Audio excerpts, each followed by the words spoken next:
Hello, everyone. It's just about 7 p.m. You just see we have 1, 2, 3, 4.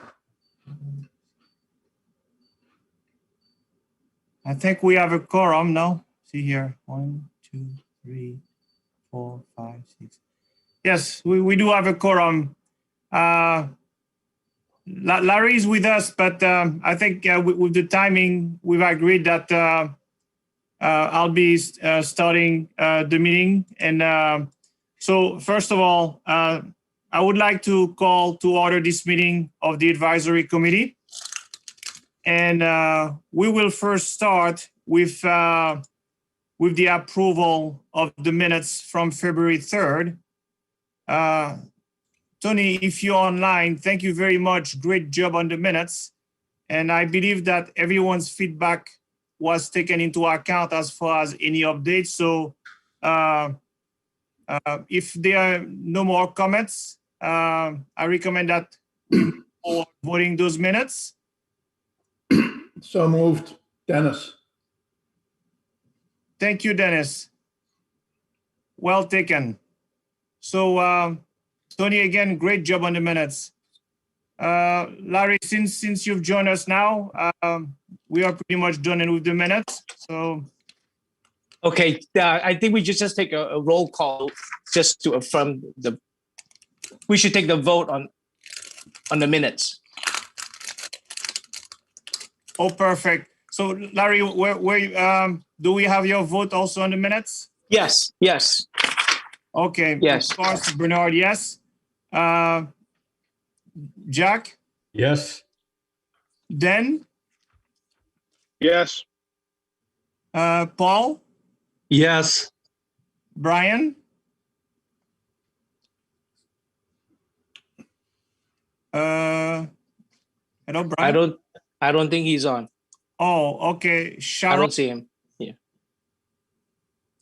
Tom? Dennis? Yes. Okay, Brad, I think we see you, right? Yes. Okay. So Larry, I think this is everyone that I seem to see. Okay. Well, all right. Thank you, Bernard, for helping me out. I was running late, and I will give the minutes a yes as well if needed. So I guess the first department to meet AdCom tonight is the Board of Health, and I just want to welcome Matthew Brennan. This is his first time at AdCom. I think Matthew, you could probably unmute your phone now. You're good. And then Matthew, I think you mentioned some of the board members, some of the Board of Health members are attending this meeting tonight. So I just want to welcome them if they're somewhere here. So yes, I do believe we may have some attendance from the board members, but again, thank you for the invite, and I'm glad to be here. This is your first year, so Yes. we'll be nice to you. So the Thank show you. is yours, all yours. Go ahead. If possible, I would like to share my screen. I do have a very small presentation for you guys. Okay, let me see if I can. Geez.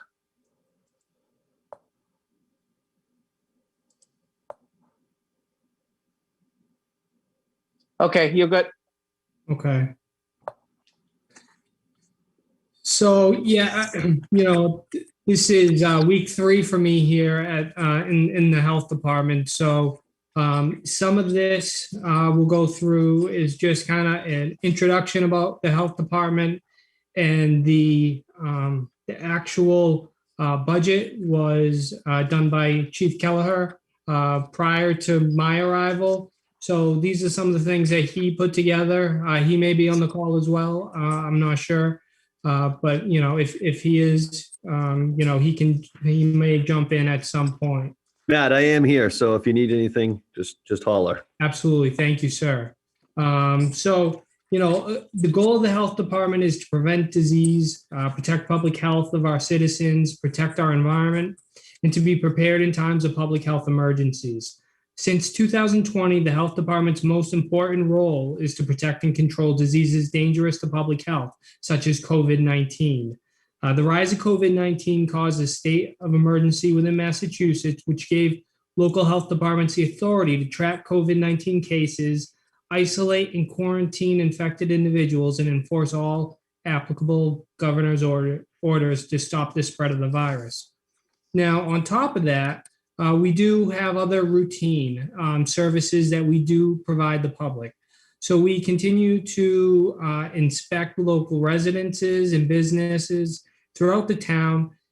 These are some of the licenses and permits that we do inspect or permit for residences and businesses. We have animals, cottage foods, which is residential kitchens, domestic wells, fats, oil, and grease, which are grease traps within restaurants, food establishments, hotels, motels, cabins, milk, pasteurization of milk, plan reviewed establishments, that is new restaurants. So anything that is brand new to the department, what we do is we do a thorough plan review to make sure that everything meets the code.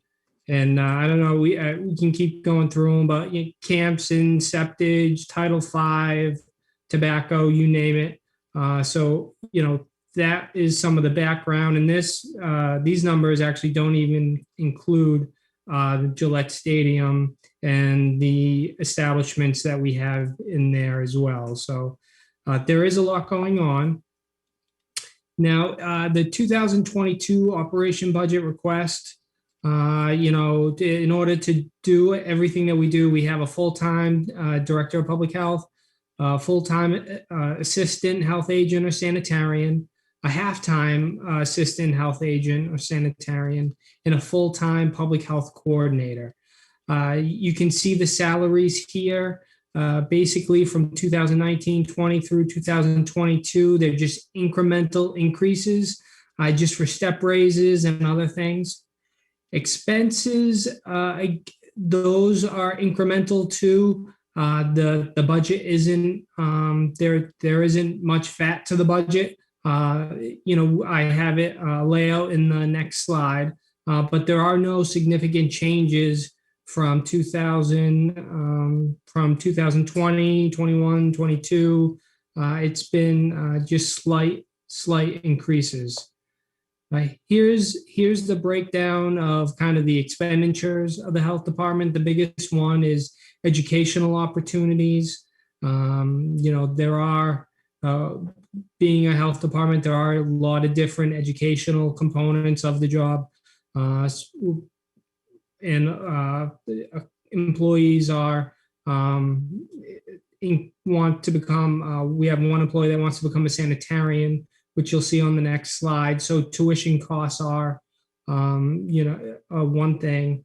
Vehicle monitoring, testing, postage, a certified now is $7 plus per certified letter that we send. Postage can be expensive. Advertising, printing, gasoline, office supplies. If you can see that there's nothing really out of the ordinary. The biggest, and then we have meetings and conferences, $1,400. The thing about the health department is all of us are members of different associations. So whether it's the Mass Health Officers Association or Mass Environmental Health Association, we're part of these groups, and we have to take educational components.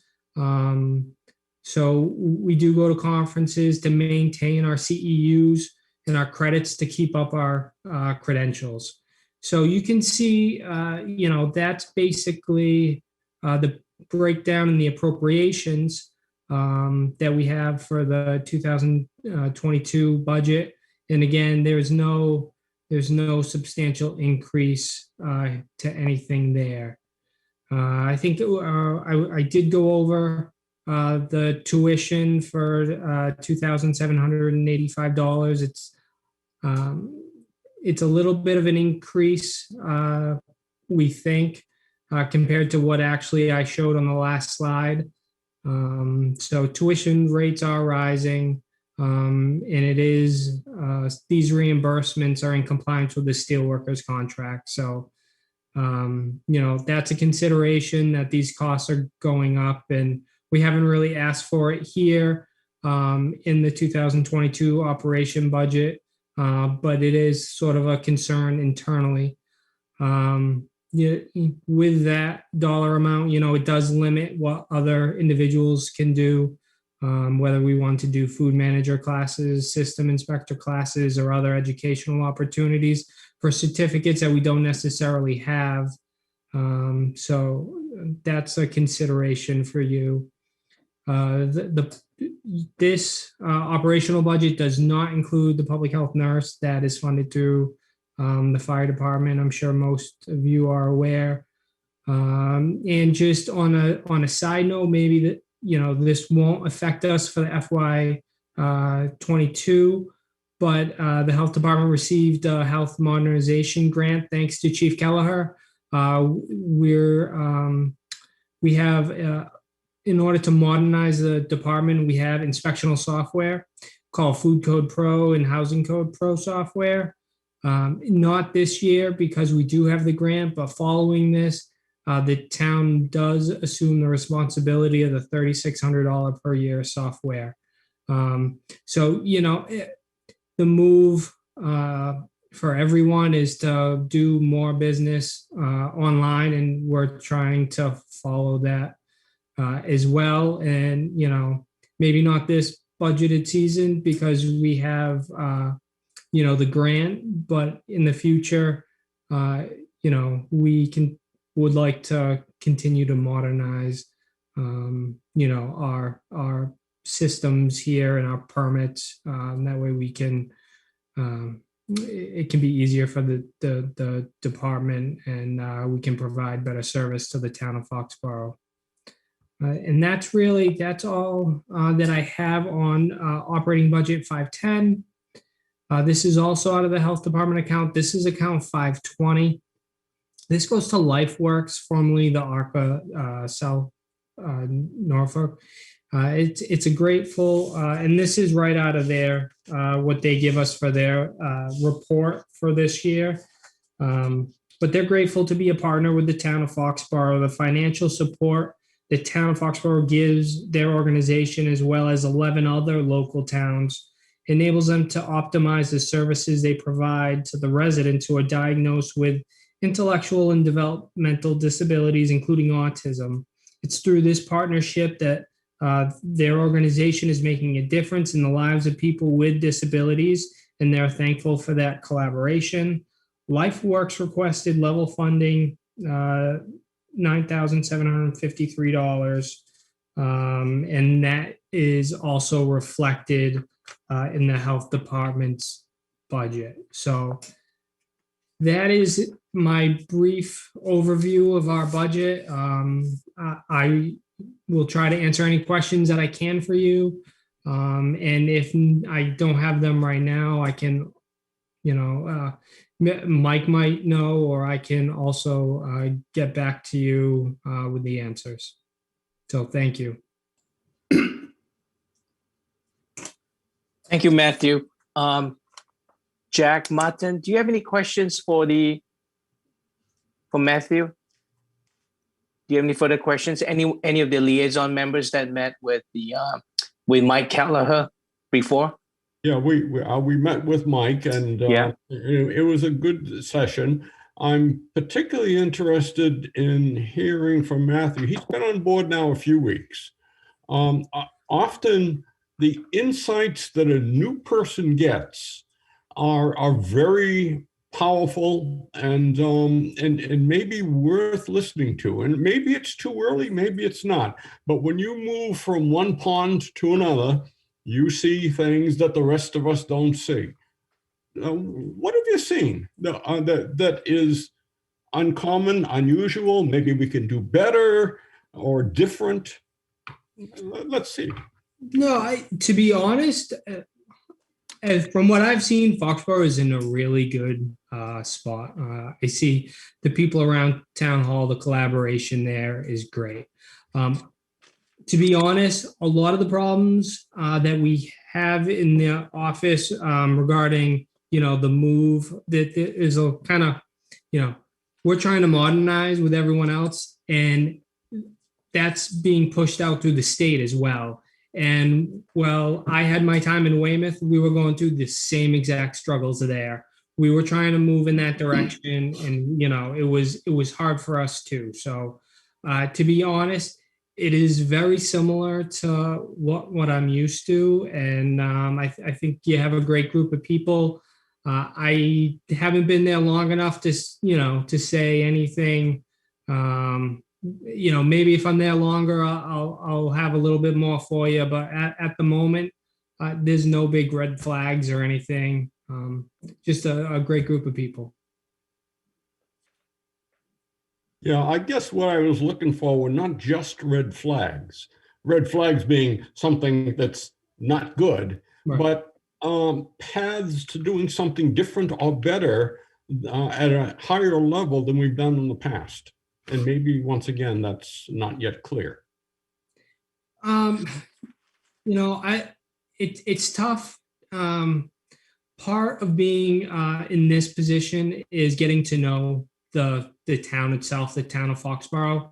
And I've been focused on, the job at hand, which is when I started, it was getting the annual report done. Now it's, I'm here in front of you, and these are kind of new to me. I need that time in order to see what's going on out in the town, which I haven't felt like I've done yet to be able to give you a good answer, if that makes sense. But I think in time, I'll be able to answer that question for you. Eric Arvdon. I think it's very unfair that you're asking that question of the new guy. Now, you've been around the town long enough. We're in the middle of a pandemic, Jack. With everything that's been going on, everything that we're trying to do, we're trying to stay ahead of the pandemic here. We're trying to address all the state requirements, all the restaurant requirements. This is different for everybody. And now we got a new guy in here. We're all trying to do the best we can with the resources we have. We need more resources, Jack. So if you want to help us out, what we're going to be doing is we're going to be asking for more resources, more inspectors, and more capabilities, including electronic processing, so that we can be more efficient for the people that we regulate. I hope that helps, Jack.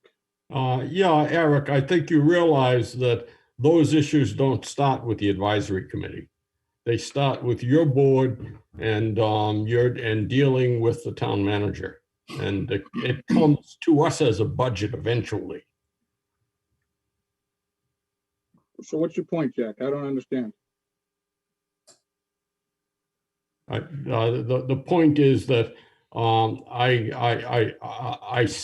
we're seeing Matthew for the first time. He's seeing the town for the first few weeks, and it was simply a question to him as, what are your first impressions, and what do they show us? That's simple. Right, and he answered that very well. Thank you, Matthew. Welcome on board. Thank you, sir. Matthew, I just have a clarification. I know you mentioned one of your inspectors is going to submit for tuition reimbursement. Correct. Because he's getting certification. So in the budget, I see one for $2,671. That is the amount, right? That is the amount. That is, yes. That Okay, is okay, the good. estimated tuition amount. Okay, good. Thank you. That is everything for the budget. There's no added tuition expenses for any other employee, really. Okay, thank you. Dennis? I had a couple of questions. One is a budget question. The other is more a general question, because I have a public health background. On the budget, finance, Matthew, welcome, Matthew. Thank Great you. to meet you virtually. Finance sends us a year-to-date budget sheet. Yes. And if you look at the year-to-date budget sheet, there's a line item called other departmental supplies that was budgeted at $700. Yes. And year-to-date, the expenditures are over $5,000. So, and Mike Kelleher will be able to speak to this better than myself. But I guess when we got the modernization grant, So Right. basically, we got Food Code Pro and Housing Code Pro software to make us more efficient. So we paid for the first year through, and that is that line item. The chief was working with his budget to find a way to help that along. And then next year, the company will reimburse that. Okay, And then the year after that, the town will have to pay. right. Matthew, I can explain that a little bit if you'd like. Please. So the town got a large chunk of money from the federal government called the CARES Act to help mitigate some of the costs incurred by COVID. One of the hopes we had is that CARES Act funding would pay for that software. It was needed. When I stepped in to help out the health department after Pauline's departure, I sat down with the staff, and that was the number one request: was we needed to modernize the way we did business, because a lot of it was done on paper and things like that. So that was the big ask from the staff at the health department. So in an effort to get that done, we were looking at alternative funding sources. The CARES Act is one of them. We're gonna have to circle back with the finance department to figure out if that's going to be covered by the CARES Act. If not, we have other avenues that we can pay for that software. So that's not going to come out of their budget. They won't end the year in a deficit. I can guarantee that. There's other funding avenues that we can explore if it's not covered by the CARES Act. So I have the same issue with my budget. There's different appropriations that were made during COVID that are going to be backed out and covered by CARES Act. It's just the way they do the funding. So hope the question. Thank you, Michael. My pleasure. The other question I had, and it's more, being still relatively new to town in terms of the Board of Health in general, in terms of COVID and the relationship with the Department of Public Health, who handles contact tracing for residents in Foxborough that have a positive COVID result? So it's to be honest, a lot of it's done through the fire department. So basically, it depends on what kind of complaint it is. Right now, just again, stepping in, what I see is, a complaint comes in, and if it's a workplace complaint, if it's, not through the Maven system, then the health department takes it. If it's through the Maven system, then the public health nurse takes it through the fire department, and they do the contact tracing that way. So it depends on how we get the information. Okay. And Dennis, just to continue on that vein, a lot of the contact tracing that we do is done by the state. It depends on how busy we are and what's going on at that time. So they have the contact tracing center, which is available to us, that we take advantage of quite often, especially when we have an outbreak or a cluster. We need to, there's a lot of moving parts, so we take advantage of that often. Yeah, well, yeah, I'm familiar with the CTC, so that would be that's a good adjunct to the town. It's definitely a team effort between us, public health, and then the State Department of Public Health. Right. Good. Thank you. Hey, Matthew. Go ahead. I was just going to ask a brief question for Matthew. Is there anything that they were inspecting in Weymouth that we need to be inspecting here? Do you notice any differences? No. The fee schedule, is pretty much the same between Weymouth and here. So yeah. Okay. Thank you. You're welcome. Okay, Matthew, two quick questions. There's a line item for animal inspector for $1,100. Yes. Is that like something you pay the animal control? That's like okay, that's fine. And then my second question is, I know this fiscal year, conferences, meetings are all canceled. So that's a line item for fiscal year 21 for $1,400. And then next year you're requesting $1,438. But my question is, we're probably not spending that much money in fiscal year 21, correct?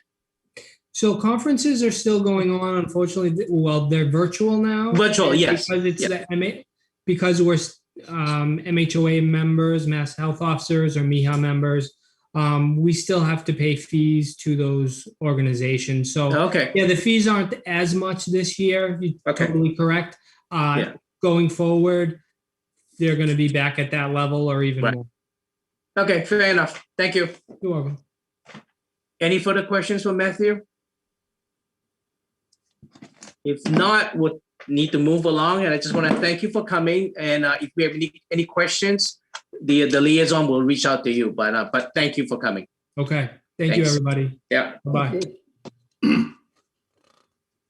Hey, I think we're right on schedule. The next department is the Council of Aging. Mark Craig, are you online? I am here. Hello. Hi. Welcome. Hi. Thank you very much. I'd like to share my screen too, if that's okay. Absolutely. Absolutely. Perfect. So let's see how this works if I'm going to do my dual screen. Can you see my screen and everything? Yes. Yes. Okay, we're good, Mark. perfect. That worked. So let me get in this. Okay. Hello, everyone. For those who haven't met me or we haven't met yet in person, my name is Mark Craig. I'm the Director of Human Services. I've been in this role for a little over 2.5 years.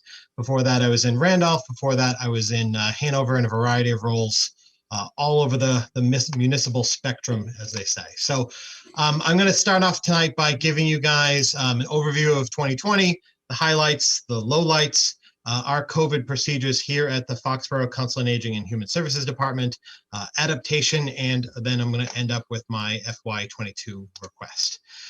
So for those who've been around for a while, you know I love my data, and someone actually pointed out last year that they hope to see this again this year. I was hoping not for the giant drop-off in February there, but you will see that our biggest average daily check-in was the month before we closed, ever, of all time. Obviously, I'm pretty proud of that. So we started off the year very strong, and then March 13th happened. We closed for 4 months after that. We reopened. We are one of the very, very few senior centers that reopened, and the only ones that have stayed open. I'm very proud of that. I think that all of our successes over the last 6 months have been directly because we're open. And again, we're one of the very few that are open. Yeah, the numbers aren't great, but people are coming. The seniors that are coming out to our programs are benefiting tremendously rather than being stuck inside their homes. So 2020 year in review, we welcomed 238 new clients. Other interesting things, we gave out 2,450 rolls of toilet paper. I never thought that would be a statistic I'd be proud of, but we did it. We also gave away 3,600 pounds of fruit and vegetables for seniors who are food insecure way back when we were worried about going to the grocery store. We also were able to secure a new van. So our aging Van Go was on its way out. We were able to secure a new van through CARES Act money, saving the taxpayers of Foxborough $89,900. So obviously we're happy about that too. Another great thing is while we were closed, all of my staff, whether they were administrators or human services workers, all became mini social workers. So while we were closed, 4,200 phone calls were made. Every one of my staff members were assigned 80 seniors in the community to check in on every single day. This mattered because at the time, if you'll remember back then, we had very little connection, certainly those that might live alone.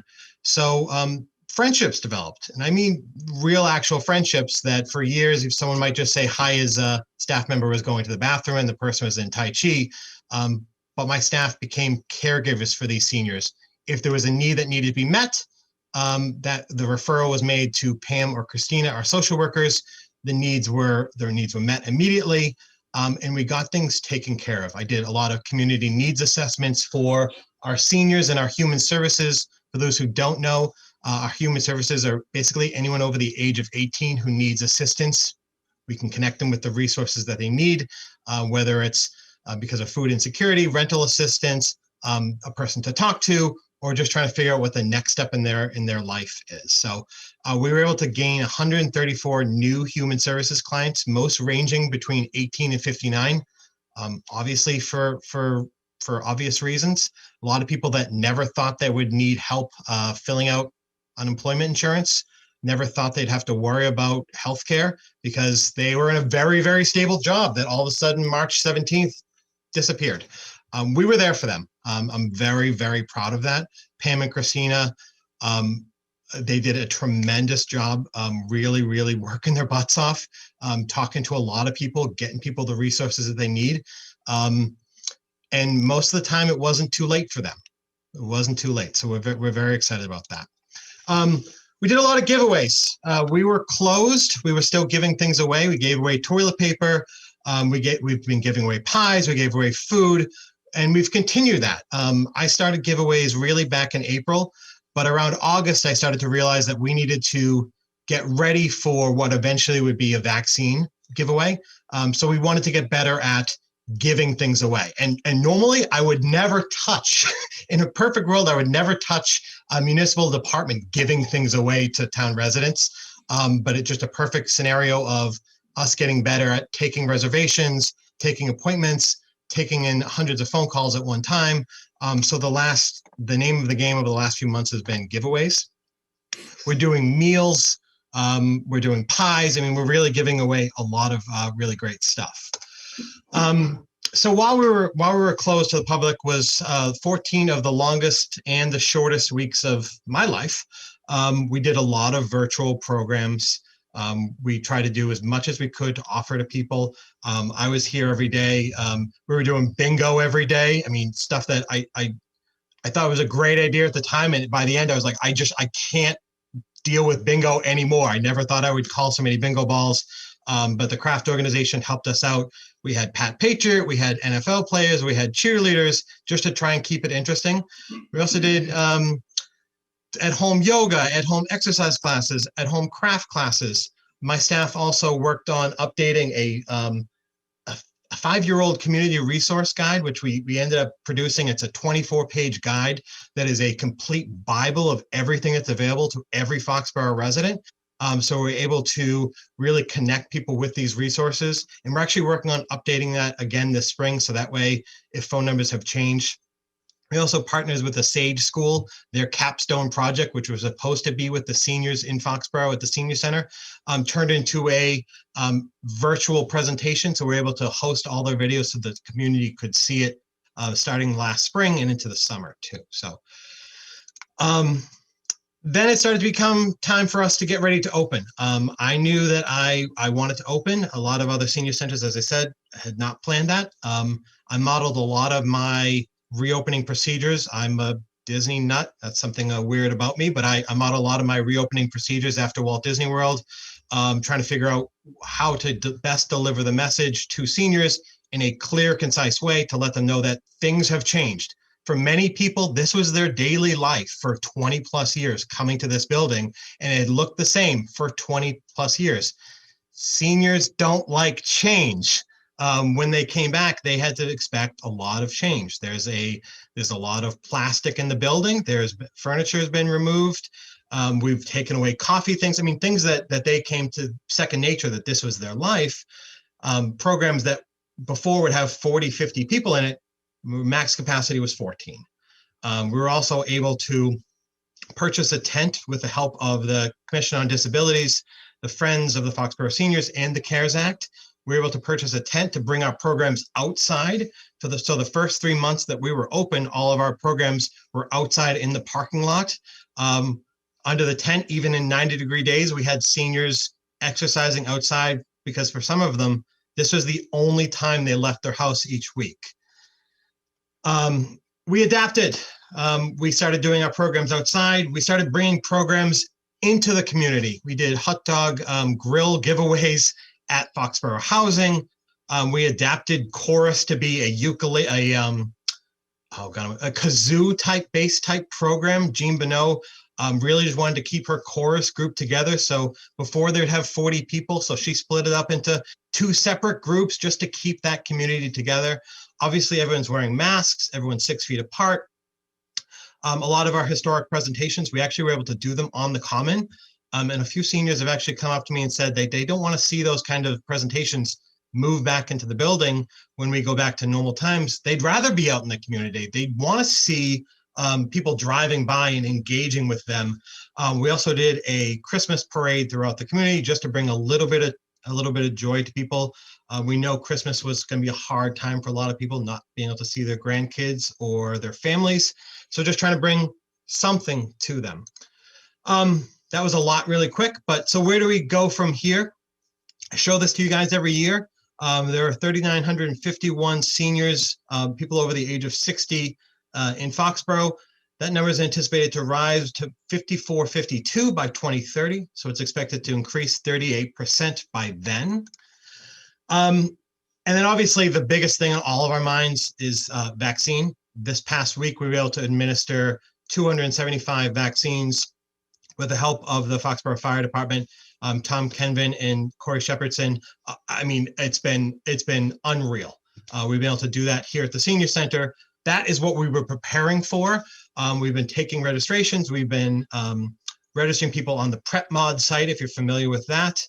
And even today, we're able to, the same place I was delivering toilet paper 10 months ago, we're able to see people, the same people I gave toilet paper to, got their literal life-saving vaccine today. And it was just life came full circle for me. I'm not an emotional guy, but I will tell you that today was really, really great. Also, we're able to get a $22,000 transportation grant from MAPC to utilize livery services in addition to our Van Go and Cargo, which we operate daily throughout the community. One of the big goals for me is for 2021 is to rejuvenate our trips and programs revolving fund. It was very important to me for this last year to keep a lot of our free programs going. So our trips and programs revolving fund dipped. It's about where we were when I first came in. It's about $10,000 in the account, which is low for me. Over the last couple of years, I've been trying to build it up as much as possible through trips and programs, generating funds. Obviously, we're not taking any international trips right now, so hopefully in the future we are. So I can generate some more income to then run some more free programs for people. But like I said, the vaccine's on everyone's minds, certainly for seniors. A lot of them have even, as they got their first shot, they said, okay, great. When can I come back to the Senior Center, my program? I hope it's not going to be full because I really want to come back. That was literally the moment after someone got their shot. We haven't seen them in 10 months. They've been isolated for 10 months.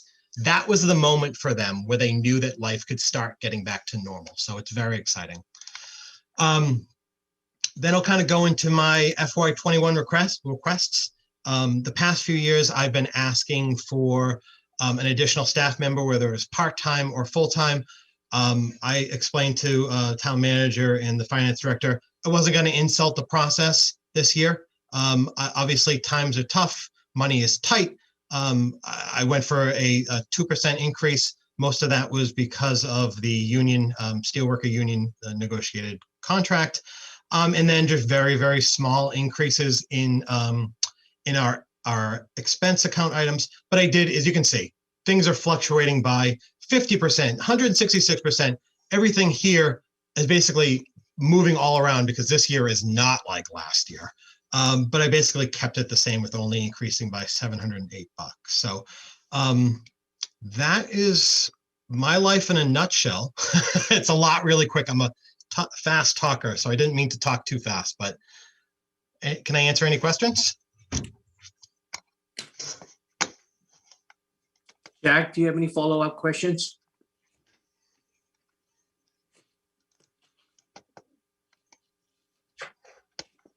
Well, Mark, I have a question. Sure. I know last year at last year's town meeting, the town approved it. I forgot how much it was, but to study for the next senior center. So I know it's not on the. We haven't seen it yet, but I'm just curious. At what point would that thing come back or be brought back for discussion at town level? Yeah, so it was actually November 2019 special town meeting. Okay, wow. Time went by very quick. So the town authorized $40,000 to do a feasibility study for a senior/intergenerational community center. Last February, we chose a firm, and then March happened. That firm is Bargman Henry Archetypes. It was one of the firms, actually, Both firms that applied for the RFP were firms that I worked with previously on previous community center projects. Bargman Henry was actually the one that designed the building that I spent the last 7 years of my life getting ready for Randolph. So they reopened back in July. They were a Boston-based business, so they didn't get to reopen until July. And they picked right up beginning of September, October. We sent out a survey to the community. I think it was over 700 families responded to that survey. Really, really great information, what people were looking for in a potential building. At this point, I'm working with the architects on what would actually be included in the space. I've engaged the rec department as well as veteran services to try and figure out what would they want to see in a intergenerational building. So the firm is supposed to present, they're supposed to be done with this project in the April-May timeframe. Next steps for the community. I said this to the subcommittee the other day when I met with Tom and Jack and Dennis. I don't know how the community is going to feel. I mean, it's potential for a big project. It's potential for some big money to be spent. I think it will be nice seeing what the feasibility study says and presenting it to the community in a nice manner to figure out how the community wants to proceed. And if there is interest, then maybe it's something that can move forward in the future. Maybe when financial times get a little bit more steady. Thank you. Good enough. Hey, Mark, I just want to let you know it's a great presentation and it's very good. And unfortunately, it's not easy to see it on TV on a small screen. Okay. So I'm going to ask if you could maybe email that presentation to me or email to the liaison so everybody can take a look at it. But it's very good, very informative. Okay. And I see a couple of hands being raised. So I'm going to ask. I'll go with Dennis first, and then Tom. Yes. Hi, Mark. Hi, Mark. Enjoyed meeting you the other day virtually. I just have one question. Looking at your van driver expenditures year to date, do you think there's enough in your budget for the coming year, given where you are year to date, 86% spend? Are you talking about staffing? Well, I'm just looking at the van drivers line item under salary and wages. Yeah, so we're lucky enough. Every council on aging in the state of Massachusetts is actually benefits from what's called a formula grant, and it's essentially don't quote me. I believe it's $18 per senior that each community gets. So sometime in late May, we actually get a check from the state of Massachusetts for somewhere around $38,000, and that's what that line item funds that. Okay, great. Tom? Yeah, just piggyback off of what Larry's question was regarding the funding for a potential new place. Is that a type of project that grant money is available for? Are there any either federal or state programs that offer grants to build up? I've seen a few communities be able to get the community development block grant. It's essentially combining resources. It can be great for a community. It can also kind of decimate departments too. So I'll caution the town against that. But it also for a construction design money that could be okay. I also think there's potential there for some private donations in the community, hopefully as well. Town of Hyannis was able to build their entire community center ice rink off of private donations. Again, different town, but $22 million 15 or so years ago. They did a huge fundraising campaign. Smaller amount of people, different, there's a lot of people that's their summer place and they like to throw a lot of money at the town, but I think there's potential there for some private donations as well. Okay, thank you. Hey, Mark, the injections for the seniors, the Yeah. COVID vaccine, Yes. was that coordinated through the Gillette site, or did you guys do that here in town? No, we are very lucky enough, and I can see that Chief Kelleher is still on here. So we are very, very, very lucky to have Chief Kelleher and Tom Kenvin advocating for us at the state level to try and get as many doses as possible. As I said before, a lot of communities don't have that. as a lot of my colleagues are not doing vaccination clinics in their senior centers. And I can tell you, no one is doing what happened today of vaccinating seniors in their homes at housing. No one. We are the only ones doing that, and I think it's a true benefit to Foxborough residents. The hope is, if people are watching at home, the hope is that we're going to continue to get them. We can't guarantee it.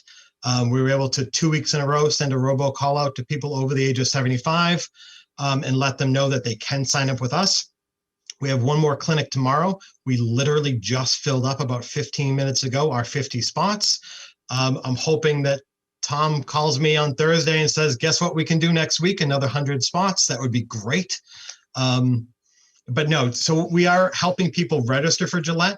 There's a lot of people that want to get their picture by the stadium on the field, kind of with the field in the background. So we're helping them register at the same time. We're helping them with that kind of confusing prep mod website, and we're getting really good at it. we can go really fast through that site.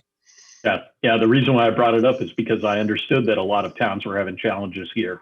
So, you guys did a great job advocating for that. Yeah.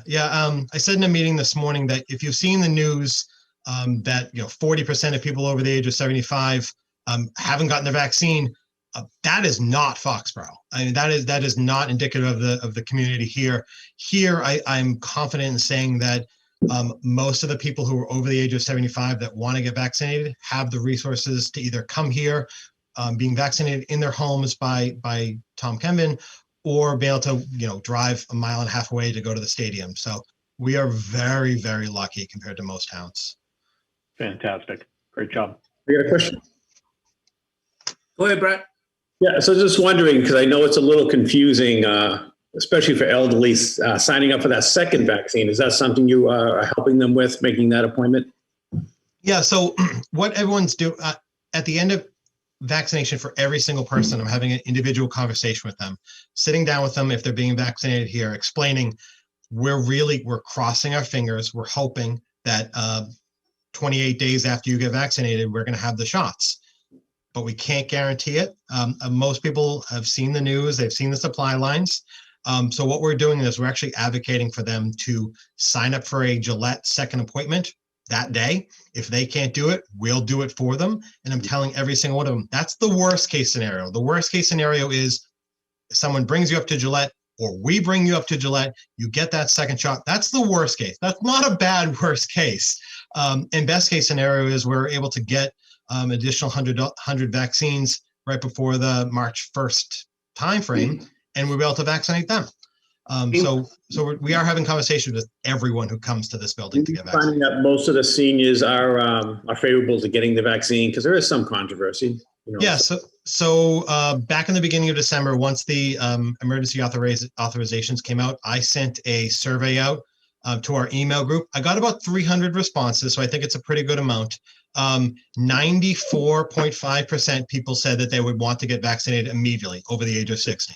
A further 3% said they want to be vaccinated within 6 months, and the remaining 2% said that they had no intention of doing it. So 2%, pretty good to me. Yeah. Thank you. No problem. Okay, any further questions? Okay, Dennis. Yeah. Mark, again, great program for the community.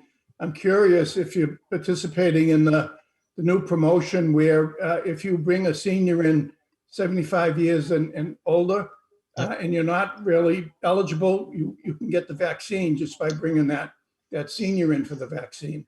So as I was watching the governor's address today, I immediately sent an email out to my staff and said, okay, here's what we're going to do.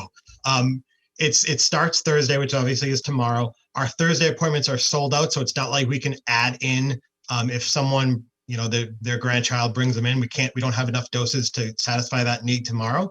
But I think what we're going to do is talk with Tom, talk with Corey, talk with the chief, and figure out next week, is this something we can do? The governor specifically mentioned mass vaccination sites like Gillette, but is that something we can do where we can hopefully encourage people to assist? Would make our life easier. So if we don't have to register them for that second dosage, I personally would rather see it go to a senior in need. But if the need is there to assist that senior, if that's what makes them get the dose, then I guess that's a great thing too. Great, thank you. Hey, Mark, if we have something like a snow day or some other thing come up during a time where you have a whole bunch of people scheduled for vaccines, you kind of have a group B of people that you can get in right away so they don't go to waste once they're out of the freezer? So we actually had snow on actually two of the days we've had so far. We kind of made a joke with one senior of put in 4-wheel drive. You got to get up here. This is a life-saving vaccine. Now, that was a dusting of snow. Obviously, if it was a blizzard, we'd figure out the next best case scenario. There's a time period where the doses can be used. Tom said today his main goal in life, I think, is to not have a dose lost. I mean, you see in the news that 1,200 doses in Massachusetts. 1,200 out of essentially 1 million seems like a pretty good ratio, but we don't want to have a single wasted dose here in Foxborough. Okay, any further questions? If not, thank you, Mark. Thank you. Send the presentation, and if we have any questions, we'll reach out to you. Do you want me to send it to you and then you forward it out? How do you want me to do that? You can send it to me if you want. That's fine. Okay. Thank you. Thank you. Next on the line, is the chairman of the Historical Commission, Mark. I see you, Mark. Hi. Hello. And sorry we're running a few minutes late, but you're on. Good. I'll help you make it up because I don't have a fancy presentation. You got 2 tough acts to follow there. Don't jinx it. It could be forever. We're a much smaller operation than these last 2. We don't have any salaries. We have a much smaller budget. And what we do is we maintain the historical assets, the town museum. We work on Memorial Hall.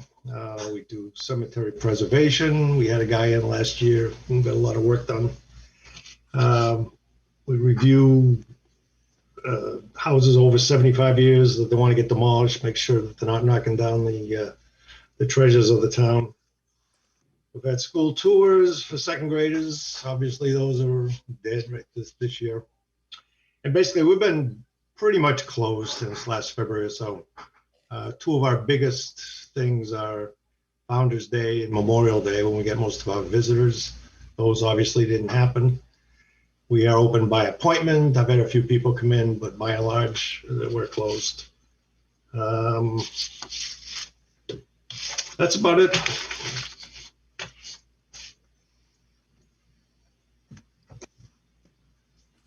Jack, do you have anything you want to say? I know it's a big budget. It was tough. It took a lot of time. Now, maybe 2 years ago, Mark, I believe you got a grant and hired a specialist up from Connecticut to restore, I'll say 50 of the historic grave markers in the cemeteries in the town. Do you anticipate that happening again? Because yes. I don't think he finished. No, not even close. So what happened was we had this guy come in from Connecticut. We got a grant. We got a CIP of $25K. We expected that to take a few years to do, but this is a case where COVID actually helped us because this guy had a lot of commitments that he had for last year that he wasn't able to fulfill because of COVID. So he was able to spend some time with us. So he restored 42 different grave sites between the center burial ground up by Memorial Hall and the Boyden ground on Comcast Street. So that leaves us of the 462 some odd graves. We had gone through and rated them all on a scale of 1 to 5, 1 being the best, 5 being in the worst shape. So that still leaves 118 that were rated either 4 or 5. So I don't know what the status of future CIP is for this year, but that's something we definitely want to do again. We've got the 6 cemeteries and a lot more work to do.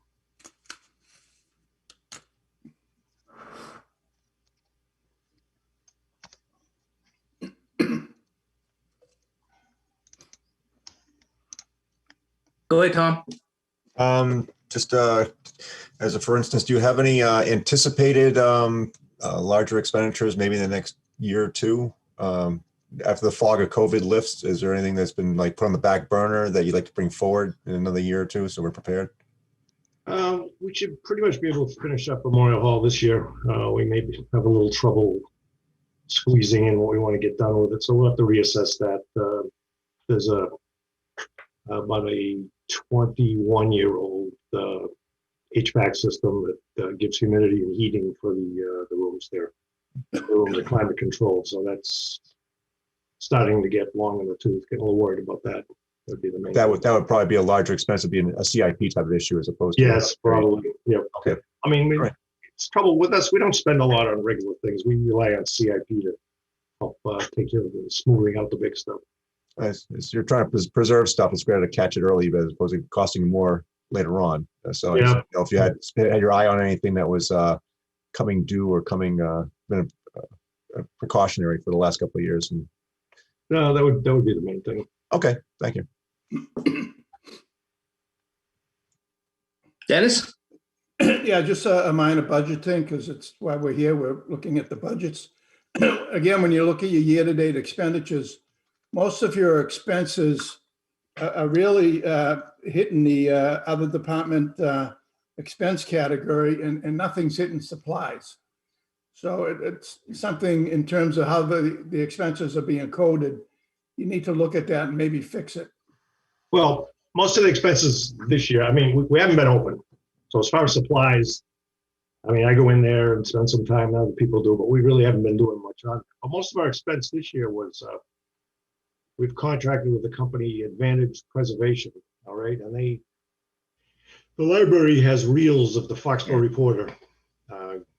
They add it to them every year, and they go back to the beginning, back in the 1800s. So this company takes these reels and through a process digitizes them so that you have an online database. You can take it's a searchable database. So if you want to look up, you know, Smith and the Reporter, it'll show you the instances of Smith through the years that we have actually done. We have like 1956 to 2002 done, and so we want to expand on that. So that's what most of the expenses were this year. That's why we put that in that other category.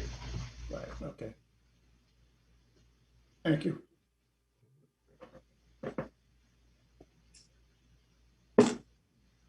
Any further questions? Anyone?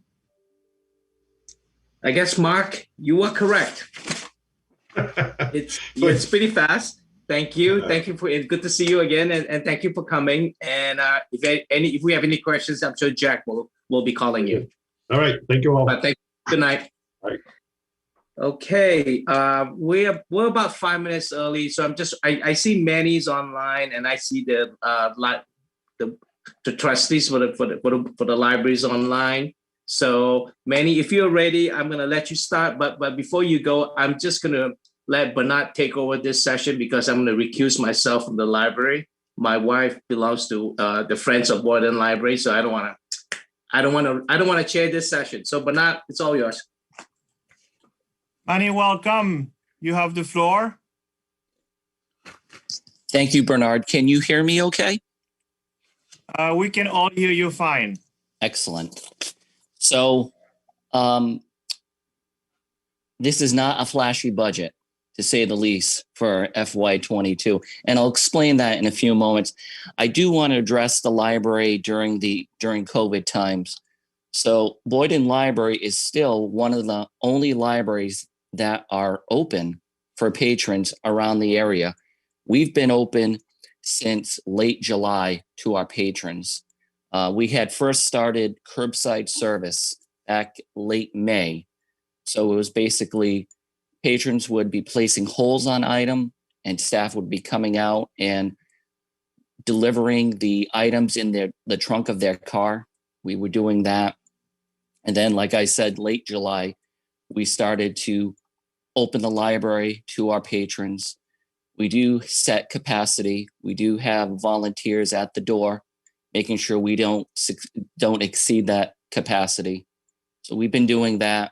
We've been smart about things. We have shields. If you've gone to the library, you'll see that the shields around circulation desks, plenty of hand sanitizer. We're constantly cleaning on an hourly basis, just making sure everyone feels safe, not only staff, but for our patrons. So I just wanted to explain that. Now I do want to get to the budget. And like I said, this is not a flashy budget. As you can see that we are actually coming in, and this is the first time in my entire career that I've had a budget come in at a negative 3.08. And I do want to explain where that number came from. So many of you know Margie Rossetti. She was a staple to not only the library, but to the community of Foxborough. She has retired after 31 plus years of service to our patrons and to the community. And Margie at the time was at the top step of her position. Obviously, she had been there for so long. So she retired in the fall of 2020. And we have a replacement for Margie. Her name is Jessica Henderson, and she is the new youth services librarian. Now, when Margie was there, she was known as the children's librarian, but now we've changed the title to youth services to include teens. And I'll explain that in a few moments about the teens, the infants, children, and tweens, and how that all comes together with youth services. So she came in at a lower step than what Margie was at when she retired. So that's one part. The other part was, again, Margie had been there for so long that she had a very handsome sick leave / vacation buyback. So that was in the library's budget for FY21. So when I started to build this budget, I was already in the negative just because of those two factors in itself. I mean, it is what it is. So if you do want to look at the budget under expenses, a total, we are at a negative 6.25. And I explained the reason behind that. We had some shuffling with staff, with some other retirements. Other staff came in and they started at a lower step. So that's where you see the negative numbers. Now, as far as operating expenses, there are some increases. And I would like to address custodial services with an increase of $5,000 to $40,000, as well as custodial supplies, an additional $4,000 to come up to $7,000. That's all for cleaning. That's all what's going on with the pandemic. You know, with the library being open, we're doing more cleaning. We need more disinfectant. We need all cleaning supplies. We've also have done various deep cleaning throughout the whole library, where the library is closed and there's a deep cleaning. And with a 36,000 square foot building, that's not cheap, but we do it. We want to make sure everyone feels safe when they enter the building. I want to make sure staff feel safe while they're working at the library. So that's where you see the increase. I don't think you'll ever, from now on, see that go down. I think if anything, you'll see that increase more and more. You know, we need to have everything sanitized. Like I said, it's a very large building. It's 3 floors. So you want to keep that, you know, to make sure everyone feels safe. A very slight increase in network and information systems. That's the sales membership fee. Sales is the, I have 3 dogs, sorry, and one had a toy. Sales is the ILS, the library system that we use, the software that we use to check our materials out to our patrons, to check them in, to reserve the rooms once we have our meeting rooms open again, which they are currently closed. They are, number one, they're being served for quarantine for all our items that arrive back. So that's where that fee is. It's not much. It's an additional $575. There's a slight increase in audio visual.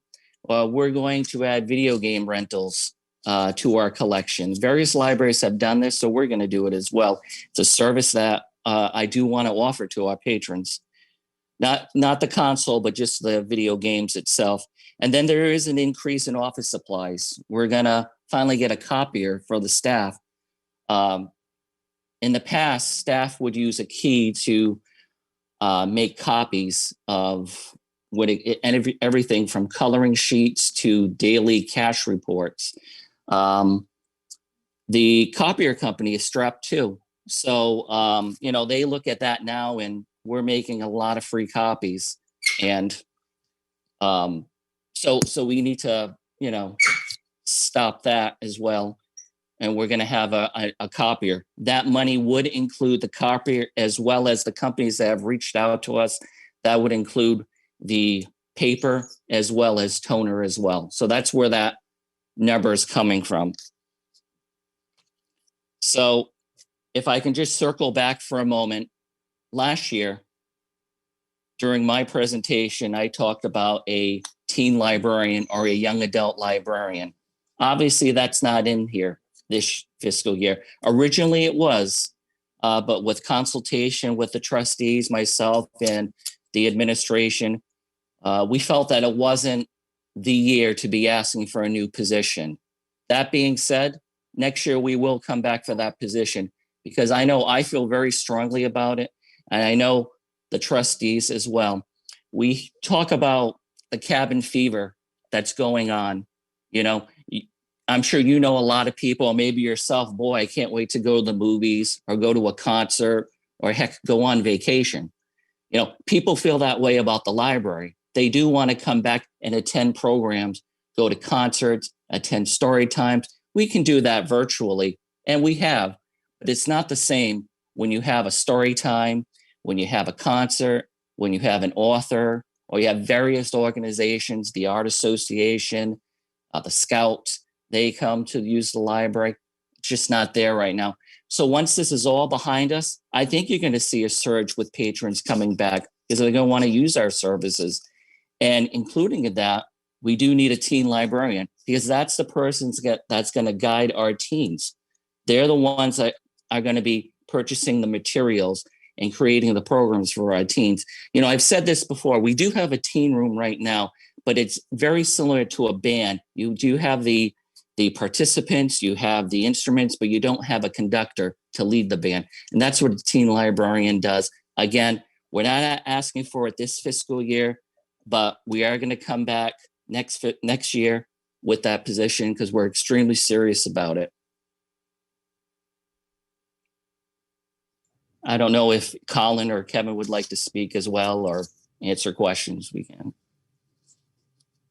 Yeah, I'll add something, but I think Tom has a question first. Why don't we do questions and I'll add a couple of points. And I'll just to reiterate Manny's passionate avocation for a teen. I've actually seen in the papers other towns are actively searching for one.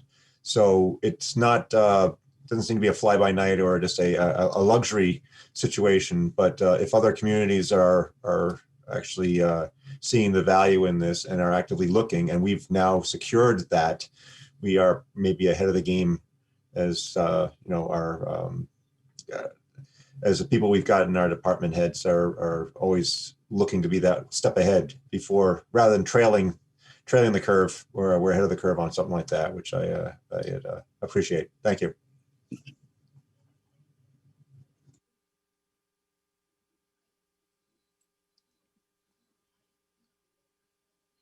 All right, I'm just going to go ahead then. Hey, Manny. So quick question, just kind of looping back to what you were talking about earlier. So the position you just backfilled is youth services and includes teens. And then next year you're going to bring on a new teen person. I think you kind of alluded to that earlier, and I just kind of wanted to pull it back all together. Sure. So youth services would include, that's the librarian that would oversee children's and the teens. So it's just like our adult services librarian. So they handle all ages after teens. That's what the youth services librarian does. A young adult librarian is going to be specifically a librarian for our teens. Like we have a reference librarian that's specifically answering reference questions, providing information for research. So Dan, if I can just if I could just add some other color on that. Young adults is, and I think we talked about this with AdCom last year, young adults is the age group where we lose patrons and we don't get them back until they come back in with their own kids. I know we've talked about this with our AdCom liaisons as well. So usually you get kids to come into the building from, Mother Goose on the Loose and Story Hour and things like that. And then you keep them through a period of time when they're doing homework in the building. And then once there are, cooler things to do, or once we don't target them as much as events, they're gone. And we don't see them again until they're coming back in with their kids, right? And the reality of the situation is the young adults is an unmet need, YA, as it's referred to in the library industry as it is. And it is a specialty now, to Tom's point. You go to school for library sciences to get your degree in YA services, which is not something that existed 10, 20, 30 years ago. So there are still two department heads, if you think of it that way, in terms of the structure. Underneath Manny, there's two department heads. There's the head of adult services, which is Kathy Bell Harney. And then there's the head of what we used to refer to as children's services, which was Margie Rossetti and now is Jessica. And that would encompass the YA specialist librarian that we're talking about targeting for next year. Okay, well, thank you. I'm still reading Mother Goose on the Loose, so I'll stop. Jack, go ahead. I see you raise your hand a couple times. Yeah, as the library has evolved over the years, one of the places that has shown the greatest change is the shift onto electronic capabilities, and particularly the library's computer capabilities are open even to people who have limited or no service in their home. Talk about the health of that part of your portfolio. Not just, certainly today, there's a problem with people going in and using the computers. Next fall, that'll change. We all hope.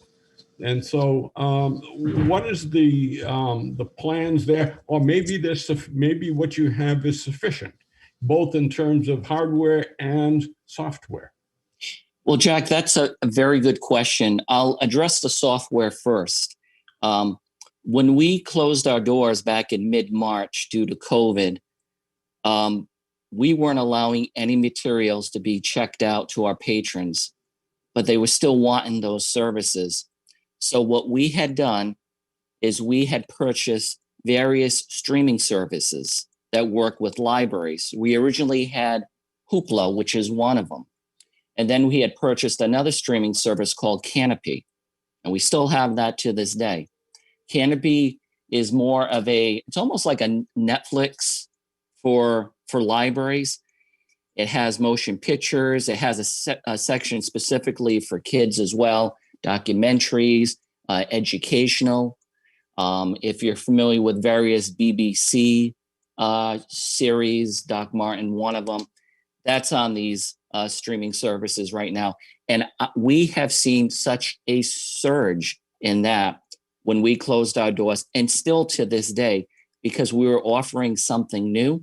We were offering something for patrons that may feel reluctant to leave their home or to enter the library, but they can still watch a movie from their home using their library card.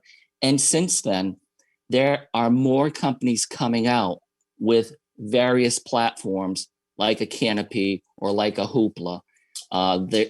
There's one that's coming out that's specifically for your British shows, very similar. If you've ever heard of Acorn TV, they work with them. So you'll have not only British shows and movies, but also movies from the Australia, New Zealand, various foreign films and TV as well. And there's some other ones. There's one specifically geared towards kids as well. So we're seeing an increase in that. And we're seeing it just for Foxborough, we're seeing such an increase in those items being borrowed. And of course, I'm not even bringing up our ebooks. You've seen a huge increase in that. As a matter of fact, yesterday I was working the reference desk and I had a gentleman come in and he had his iPad with him and he wanted to download. Libby is the app that you can use for Hoopla.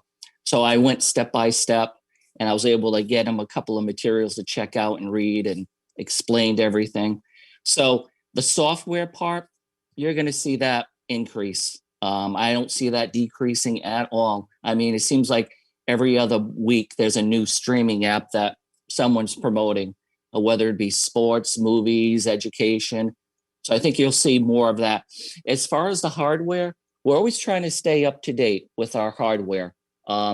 Even though right now we're at a capacity, we set our limits for the building. We still have patrons coming in using our computers because they don't have one at home. Or we had a case where a few months ago, the power was out in certain area of Foxborough. So we had patrons coming in and using our computers. Now, our public computers, they're not all open right now, obviously, because of COVID. We only have, I believe, 6, and they're socially distanced 6 feet apart. But they still get used. I don't see that changing either, because not everyone owns a computer or an iPad or any sort of tablet to use at home. So they'll come to the library. It's free. The internet's free. So they don't have to worry about that.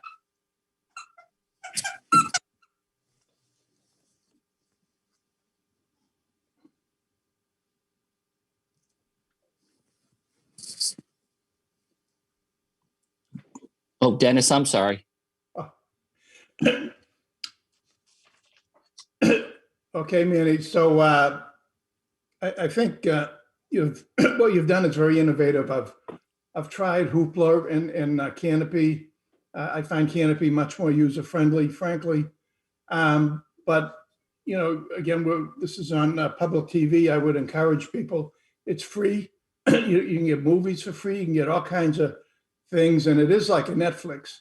Netflix maybe for a lot of the older movies that you can't get on Netflix. So that's just a pitch for you in terms of, people using the services. I had a budget question. It might be related.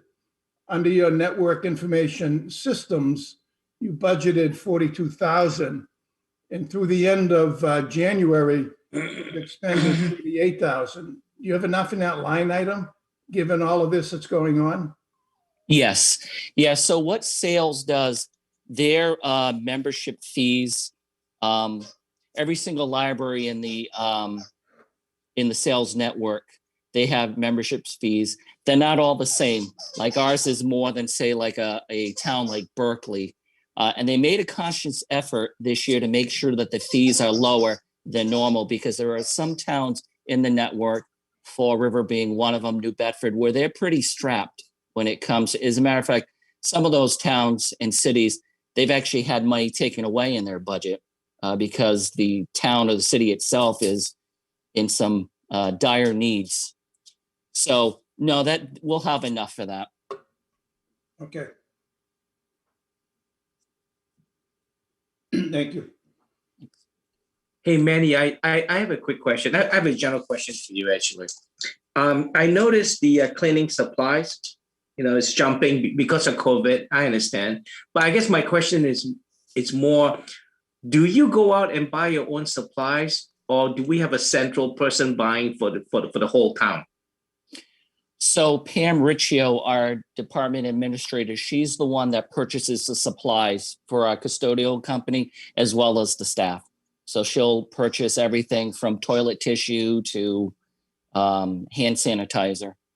So I know I should be asking Bill or George this question. Go. But I'm just curious. Would it be cheaper if all the different departments in town were to order from one company, so we have a bigger buying power? I'm just asking a question. Yeah. Yeah, that's okay. I'm just curious because I notice I know why you need to spend the money. I'm just curious if we, it's like going to Costco and buying bulk discount and get a good deal. So yeah. I'll talk to George. Yeah. We had a big issue. I mean, when we had closed down originally back in mid-March, obviously everyone knows here that trying to find hand sanitizer or toilet paper was, so we were just grabbing from any vendor that had toilet tissue or gloves. Agreed. It was, Agreed. yeah. but sometimes if we can get a big power discount, you're still paying for it. They're not, but at least we have one central buyer. Okay, that's mine. Thank you. Thanks. Any further questions?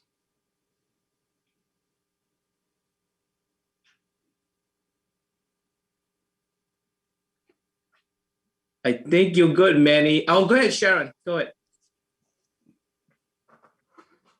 You're on mute, Sharon. I just want to say we had a really good meeting, Paul and I, with Manny, and it was very informative, and it was good to see the direction that the library was going in. I just wanted to add that comment.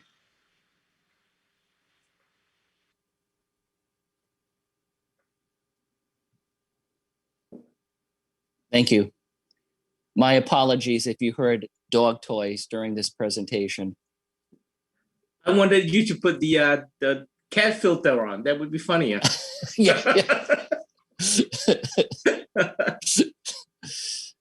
Okay, I think we're good, Manny. Thank you again for coming, and thank you, Kevin, for joining us. Kevin and Colin, thank you for joining us. All right. Thank you. Have a good night. Okay, we are back on schedule, actually, and I see you, Ellie. I see you sign in. So next on the agenda is Ellie, the Veterans Director. So Ellie, all yours. Welcome. Hi, hello, ladies and gentlemen. Boy, this is different from last year, huh? Normally I'll have like little toys and stuff, but I have nothing. This year, well, for this upcoming fiscal year, I am not asking for an increase because last year's increase, it was an increase, was enough to sustain us this year. Without the events and the feeding people and just normally what I would do in a pre-COVID year, I was just not spending the money. So this upcoming budget is exactly the same except for the salaries. And there was actually that line item actually decreased because I do have a new assistant. So she's starting, brand new. But it's been an awful year. Everybody knows this. But I managed pretty well budget-wise last year, and the money that I have in my budget now is enough to sustain me going forward. That's not to say that I will not ask for an increase coming up in the following budget year, but as for now, I have enough to sustain my department.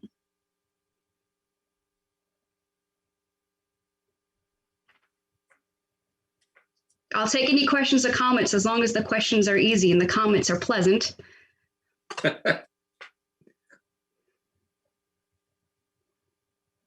Jack, anything? We had a great conversation. As a matter of fact, she even gave me a few tips on Portugal. Yeah, I did. At the end of it. But no, she has a key role in town, and all that I've heard from anyone is that you're doing a very effective job, and thank you from the people around me. And I didn't end up with any serious questions. It seemed like a very standard, straightforward budget, and much of it gets reimbursed by the state in any case. Correct. Thank you very much for your kind words. So I have a question. I guess Jack kind of answered it, saying a lot of it gets reimbursed by the state anyways, but have we seen an increase in, veterans coming for assistance over the last year, or has it more or less stayed the same or anything like that? We have seen an increase of veterans coming in asking for the Chapter 115 program. However, because that program is like a last resort, it is for indigent veterans. A lot of the veterans who applied did not meet the criteria. So they had more than $2,500 in the bank, or their income was a little too high. So we did see an increase in applications, but there was only 2 new applicants who we accepted into the program.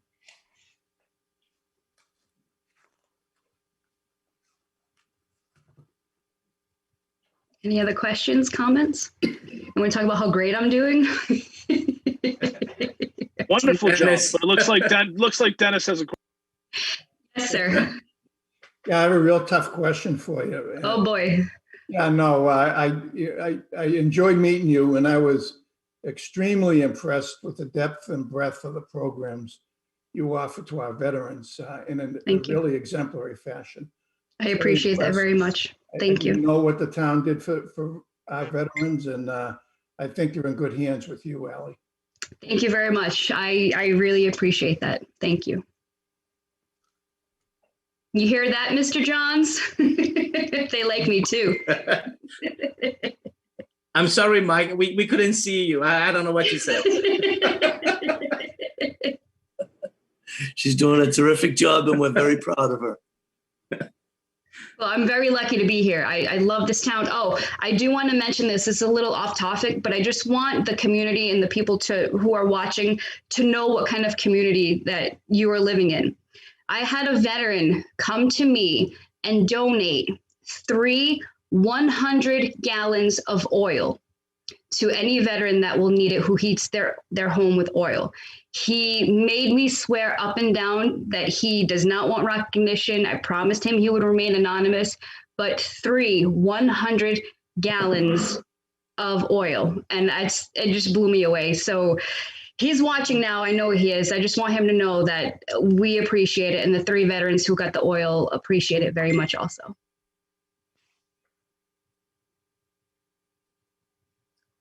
So, Ellie, not to put you on the spot. I know a couple of years ago at one of the town meetings, you mentioned something at the town hall. You said something about you might consider moving to Foxborough. So, did you move to Foxborough?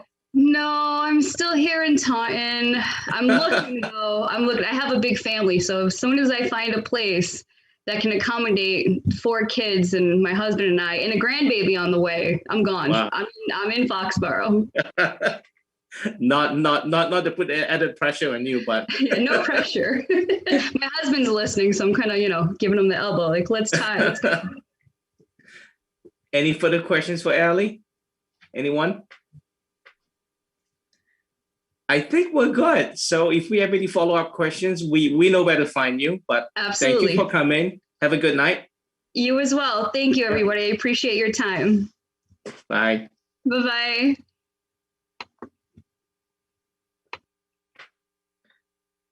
Okay, the next is the Recreation Department, and I'm looking for Deb. Let me see. I don't see her sign on to Zoom yet. So, hey, Deb, if you on. Okay.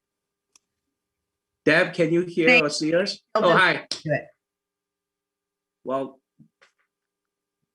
Deb, welcome. And I know we're running a couple minutes early, so if you're not ready, that's fine. But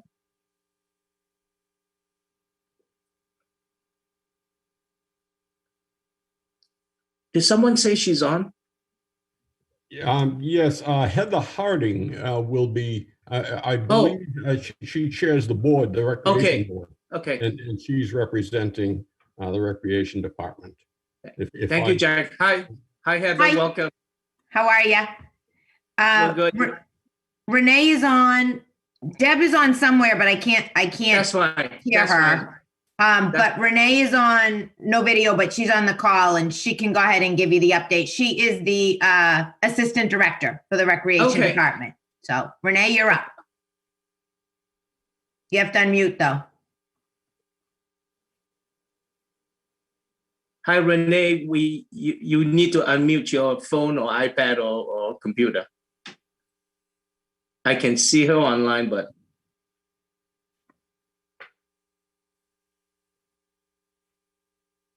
that's okay. Well, Heather, I know we are running a few minutes early, so if you want to talk to us, you have anything you want to, hey, hi, Deb, I see you just joined the meeting. So we are running a few minutes early today, so if you're ready, we will let you present your budget.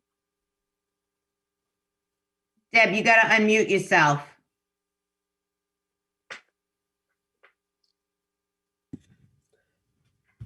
Hello. Hi. Hi, Renee. Yeah, Renee, we can hear you. There you are. All right, here I am. Sorry. That's okay. Here I am. Heather, we thought we would be practicing with the team like in Hollywood before, now that we are on Zoom. Crazy. Just kidding. Crazy.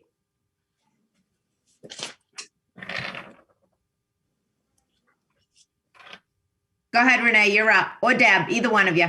Can you hear me, Heather? Yeah, I can. Okay. Hi, AdCom. Nice seeing you all.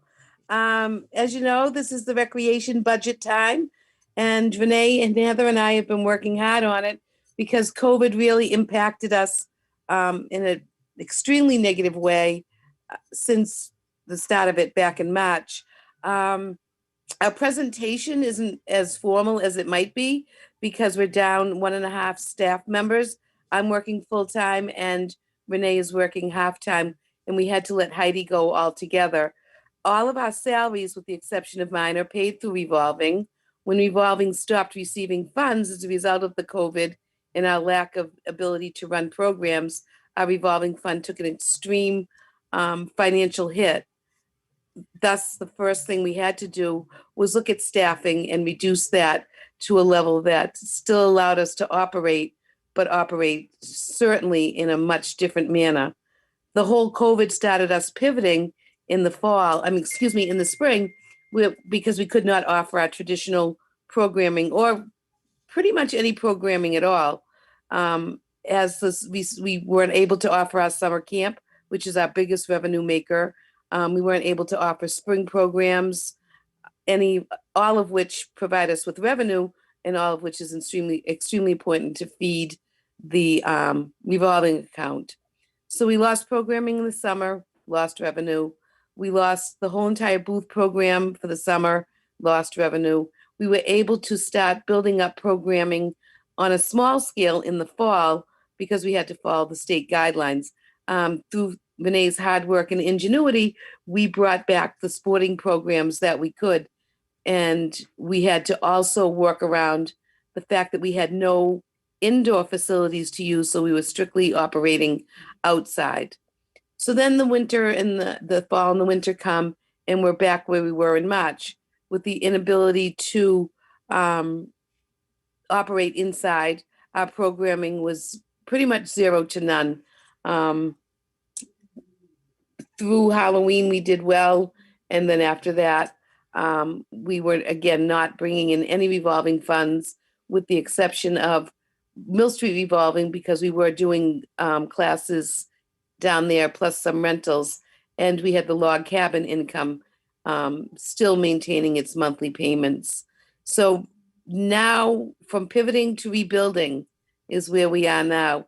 We're offering all sorts of spring programs, all sorts of spring family programs, children programs. I just got good news from Renee that we have a couple of adult instructors that enable us to offer adult programming, and that will all start in April. Again, staying outside because of the schools' not unwillingness, but their inability to have us inside running our typical yearly adult programming. We are fully committed to running a summer program this summer, which will again bring in needed revenue. But revenue isn't the only thing that we're concerned about. We're also concerned about staying vital in the community, offering programming that provides people with safe, inexpensive places to go and things to do, as well as paying attention to the societal impacts that the COVID had. And we'd like to be in the forefront of taking care of people who are looking for sports programs that allow them to socialize while maintaining our rentals, maintaining the fields, maintaining all of our buildings. Our tagline in the past has always been, we do a lot with a little. And right now we're trying to maintain that, but we're doing a lot with extremely little. We're not asking for anything from the AdCom. Our one line is my salary. We are doing some inventive financing in order to maintain Renee, who is so critical to the operation.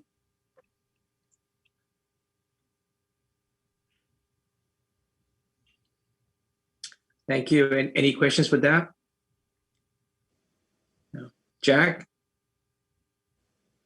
Nothing? I have a question. I thought I heard Bill Keegan say that Renee, are you splitting time in the town office as well? I You am. are? I'm working 20 hours up in accounting and 20 hours with recreation. Okay.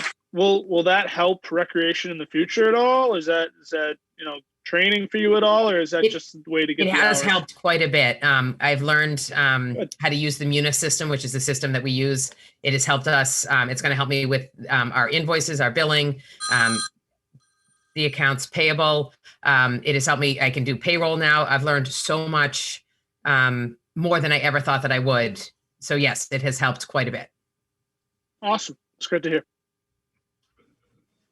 Mr. Chairman, I can speak to that a little bit as well, if you like. Absolutely, Mike. So back in the spring, when we did have a discussion between administration and the recreation staff and the chairman, Heather, we were looking at the revolving funds going down and programs eliminated, and what were we going to do? Well, at that same time, we were also looking to hire a half-time position in our accounting department, which had been funded. It was a need that we had identified, and we knew that Renee had good skills in that area with use of Munis, handling accounting, and so we called a meeting together and to see instead of having to lay her off or furlough or reduce her hours, we were able to to put her to work, get her some training, fill a need that we required. And so it really was an opportune moment, and she's been very helpful in town hall in supporting the accounting division, and it's been it's been helpful to her in the recreation department, as you alluded to, because I think that I fear that had we not been able or had not had that opportunity, that we may have lost Renee. Because she wanted, in fact, needed full-time employment, and that was not the only reason that we did it. We had a need within town, so it was very opportune. And as she said, she's learned a lot, and I'm getting that from the folks in accounting, from the finance director, that she's contributing and learning, and what she's learning, she's going to bring back in spades. Absolutely. Very good, Mike. Thank you.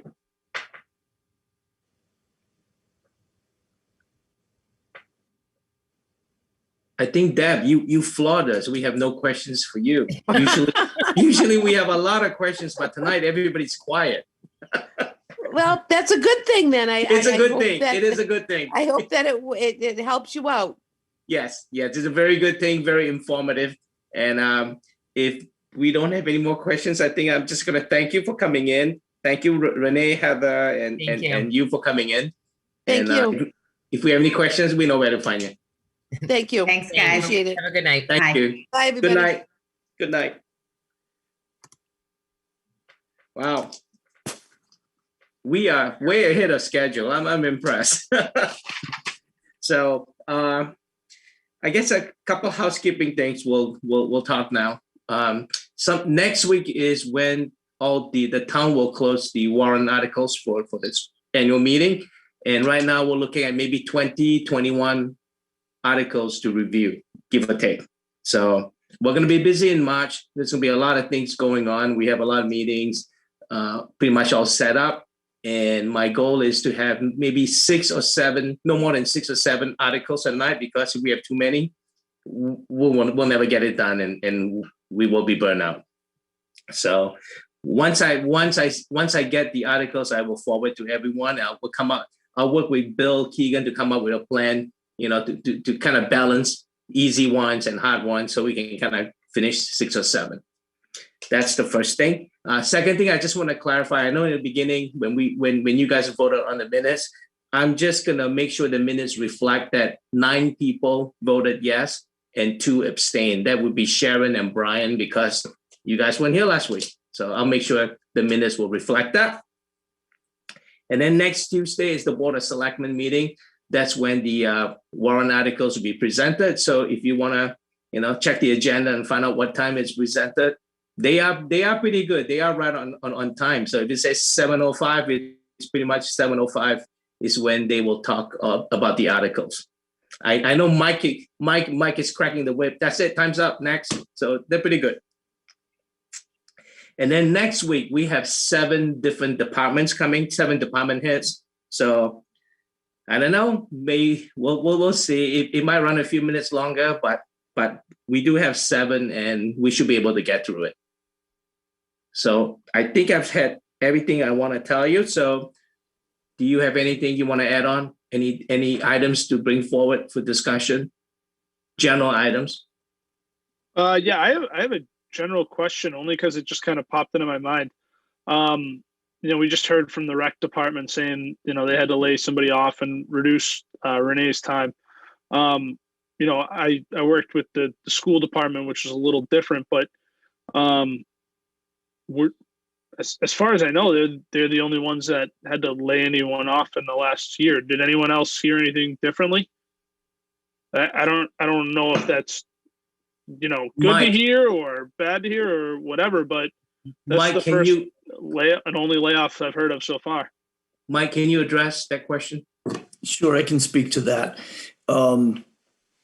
So we remain a very consistent, predictable organization.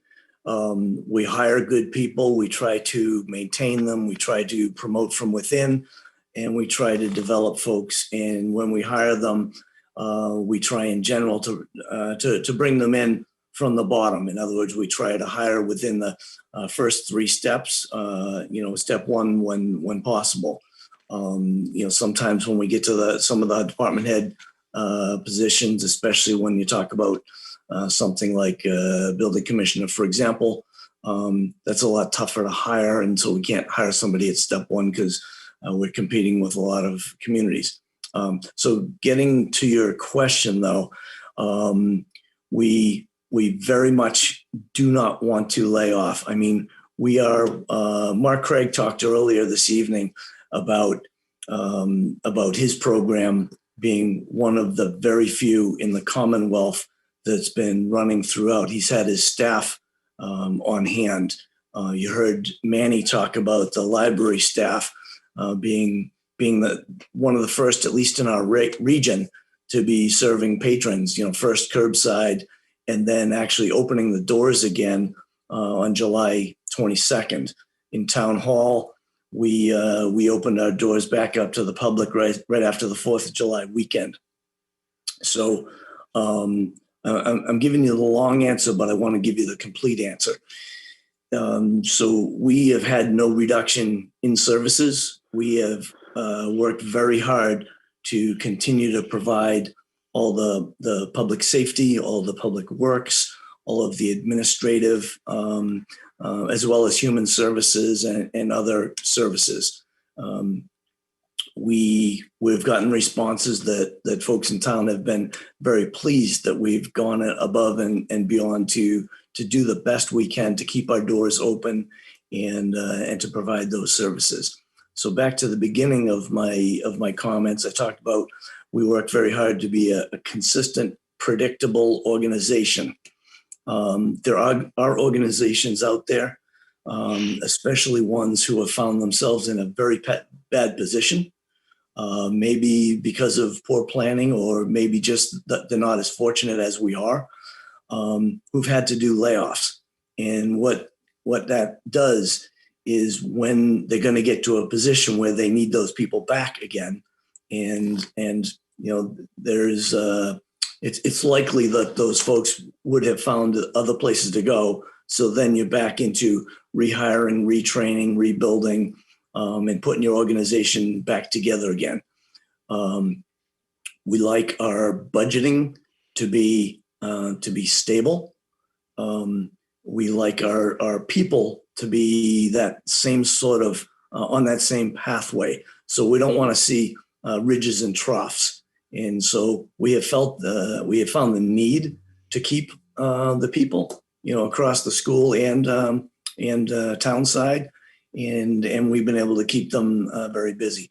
At our slowest time, which was when we had to close the doors in town hall, in the Council on Aging, in recreation, and in the library, we put our folks to work at putting the plans together to what would it take to reopen safely, following the state guidelines, and also putting together succession planning. One of the things that you may have heard us speaking about on several occasions is we want every employee to have a succession binder, something that we've called a truck binder. Somebody walks out of the building, they get run over by a truck. We want, God forbid, but we want that replacement to come in, be able to open up a binder and see what that person was doing, who their contacts were, what their responsibilities were, what their budget looked like, soup to nuts. And at our slowest time back in March and April, that's what we had our folks doing, was actually putting those binders together. Now, police officers, firefighters who weren't in a leadership role, laborers in water and public works, well, they were out carrying on their duties, and they didn't have to put together those sort of binders. But all of our managerial, executive, supervisor, and other administrative staff, that was the expectation, that we put together these turnover binders so that our organization continue to succeed and proceed forward in a smooth, orderly fashion and be predictable, as I said. I hope that helps to answer your question. Jack? Yeah. One additional perspective on this, Dan, is at this time last year, the various department managers were asking for, I'll say, half a dozen new hires. I don't remember the exact numbers. Bill cut some of them to half-time and so forth. And eventually, once COVID got serious in the middle of March, they all went out. So instead of layoffs, we did not entertain at town meeting additional hires. So that's another side of the same coin. Yeah, and I guess kind of where I was going with this is, and that's a very good point, Jack. I think where I was going was, for anyone watching or for town's greater knowledge, this was the first layoff I had heard of due to COVID. And, to your point, Jack, I guess that hasn't been a broader issue because of the work we did last spring to make sure there were no more of those positions available. And, to Mike's point, staying consistent, they didn't bring on anyone they didn't need. They didn't have to lay anybody off, So I guess I'm just trying to, so we don't have to answer more questions at town meeting, bring up this point now, why weren't there more layoffs? There's, X amount of layoffs out in business. Why didn't we have the same effect on the town? And these are the reasons why. And so I guess, for everyone watching, that'll be important for them to think about when we go to town meeting. Right. And you heard that, Debbie talk about, the revolving funds not being there. That's only half of the picture with the recreation and why we found it necessary to let someone go. In fact, cut 1.5 positions. So part of it was, the funds weren't there. Well, the other thing is the need wasn't there because within state guidelines, we could not run any youth programs. Whereas with the Council on Aging and Human Services, they got very, very busy on the human services side, serving, populations of all ages. In the library, you heard how they were able to pivot and still serve, some of their critical services. Recreation, we tried very hard, but within the state guidelines, we just weren't able to offer programs. So the money wasn't there, but also the need wasn't there. Brad? I think Brad has. Yeah, so I have a question. Obviously, I'm, obviously a freshman on this board, so I'm going to ask a question that may be controversial, and you might say, no, that's not doable. When I look at all the different budgets and departments these last few weeks, is it kind of like salaries is never something that can be questioned? like they set their salaries and not negotiated, even during this downtime? Or is that like a taboo even to mention it? Because it kind of says like salaries are salaries, almost like you can't even talk about the salaries, right? Well, Brad, real quick, I know you've heard this a bunch of times already, but a lot of them are union contracts. A lot of, so a lot of those are not, they're negotiable every 3 years, but realistically, they're non-negotiable once you get there. Okay. And the other thing I've noticed from a lot of different budgets I've been looking at these last few weeks, it seems like the town manager will set, like, am I correct, like a 2.5% increase that they can take? Where I'm just wondering what other towns have been doing during these times, these economic downturns a little bit. Is that something that most towns still have an increase in their budgets they're able to take? Again, these might be questions that are just kind of idiotic, but it's just something on my mind when I was reading it. Not sure who could answer that one. So when the town manager said, do they give like a 2.5% leeway that they can increase their budgets? Or is it just seems like every budget almost I'm looking at, I mean, most, not every, that they're all having this 2.5% increase? Sure. So I can answer that if you like, Mr. Chairman. Yeah. Go ahead. Sure. So at the very start of the budget season, the guidance comes actually from the selectmen. And so the finance director and the town manager go in and they meet with the selectmen. I'm going to give it to you just in a simple nutshell. And they present options to the Board of Selectmen. And, in the very simplest forms, there's level services, there's level funding or there's, level funding, something better than level services. So level funding means you're going to have a decrease in services because of inflation. Level services means you're going to have some increase in the budget to maintain the same services that you have. And in many years, you're looking for some increases in services in some areas. So it's actually not the town manager that decides the 2.5%. He and the finance director, can make recommendations, but it's actually the Board of Selectmen that take a vote. And the vote was to keep the budget to 2.5% overall. Mm-hmm. And so that from that, the guidance from the town manager to the department heads was, in order to meet that bottom line of 2.5%, my goal to all of you is to keep your budget at 2.5%. And some were a little more, some you saw this evening were a little, and some actually substantially less. Okay. Thank you. Bernard. Yes, and actually just complimenting what Dan started to probably inquire into, and Brad, being fairly new, did elaborate on. I just would like to reiterate that perhaps it's another way to look at this. I mean, again, I go back to, at the end of the day, we have an $80+ million budget, one way or another, right? 2.5% of it is $2 million. In 5 years, we're going to be over $90 million. My point is that when Dan and Brian were asking basically the key questions, how is this budget constructed?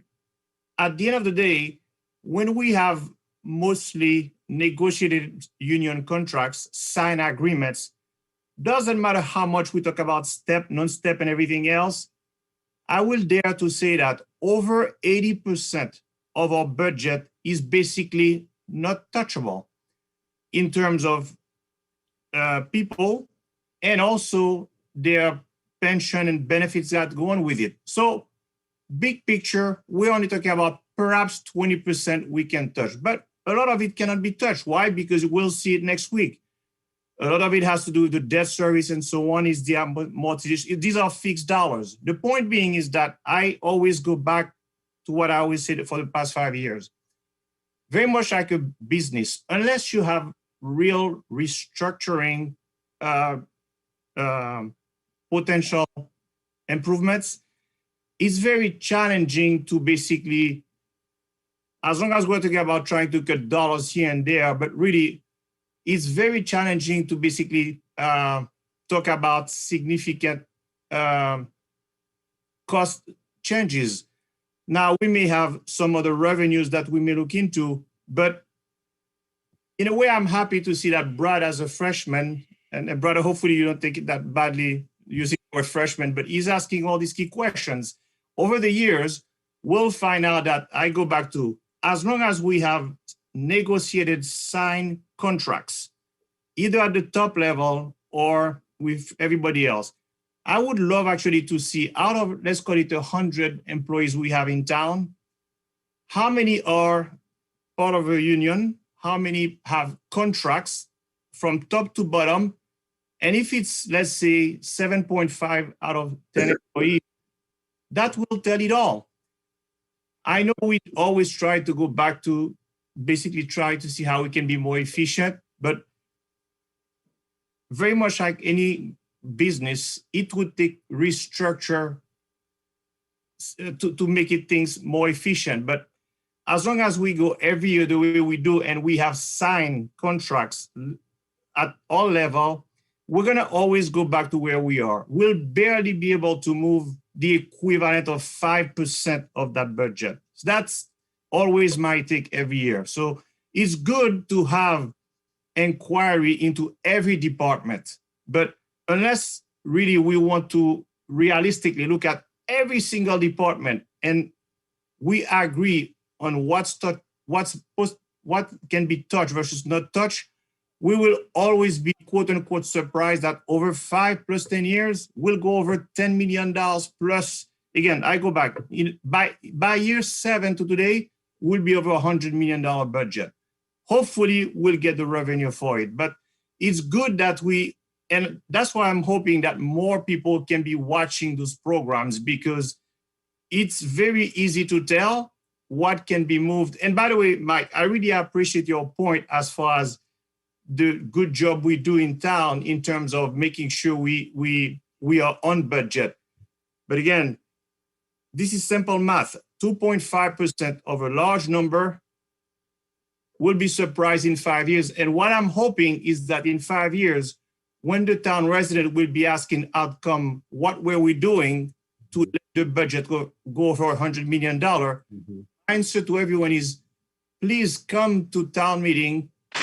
Please watch all these programs to understand what makes government work and what makes the budget works. That's my take. It's there is no such thing as untouchable. The town meeting, and by extension, the advisory committee, can act on the total of a salary budget. They can't change the salary of an individual, but the total. So if the town, through its board of selectmen, chooses services to be reduced, then that would be one option. That turns out not to be the option that our elected leaders have chosen. Jack, to your point, I couldn't agree with you more. But if we were to really address that topic, right? What makes up the biggest amount of the budget is the school, right? Which has its own board. If you look at the whole 80 plus million we spend, if you account into healthcare and pension, I will dare to say that it's roughly 55 cents to 6 cents to that dollar. Now, we all know that it's important to have a very good school system for all the reasons we know. We all want one day that our home values, there are major implications into everything that I'm trying to say. My point is that if we all want to be realistic, we want to have very good services. All these things cost money. We understand why. My point is that running a town is not like running a private business. We don't have the luxury of just basically playing with a P&L, as I call it. I think that it's important that, again, I go back to, if we have 100 employees in town, understand how many of them have have contracts and so on. And Jack, to your point, I understand that things can be touched, but realistically, the touch also would mean some painful medicine. And I think that's where I'll dare to say where politics come into play. So call it less than 10% we can really spend all the time to inquiry. I'm inviting more people from the town to really understand how government works. Without that, we're gonna always be in that catch-22 that 5 years from now is how did we ever spend that much money? That's my take. Mr. Chairman, could I offer one more perspective? Absolutely, Mike. So it's delightful to me to listen to the advisory committee because this evening, for instance, while you're looking at the budget and while you're questioning some of the numbers, you're also asking questions like I heard Dennis ask a couple of times and Jack as well. Are you sure you have enough money in that line for next year to cover, based on this, that, or the other thing? So I used to serve on a finance committee. I live in Rentham, and given my current position, I'm not allowed to serve on the finance committee in another community anymore. But a finance committee is very different than an advisory committee because we only looked at financial articles and only financial aspects.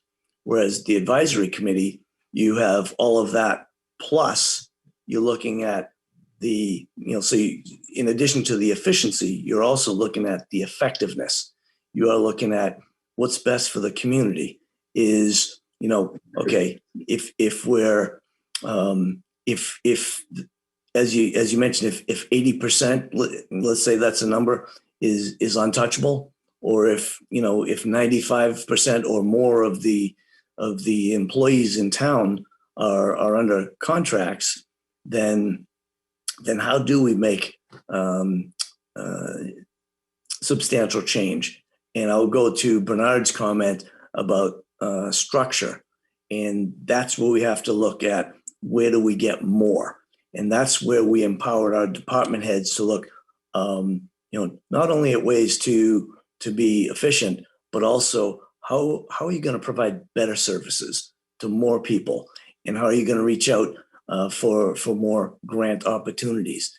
And we see it in our police and fire services as well as our DPW. They're digging deep to look at what are ways that we can better serve the community. And I look at just roads, for instance.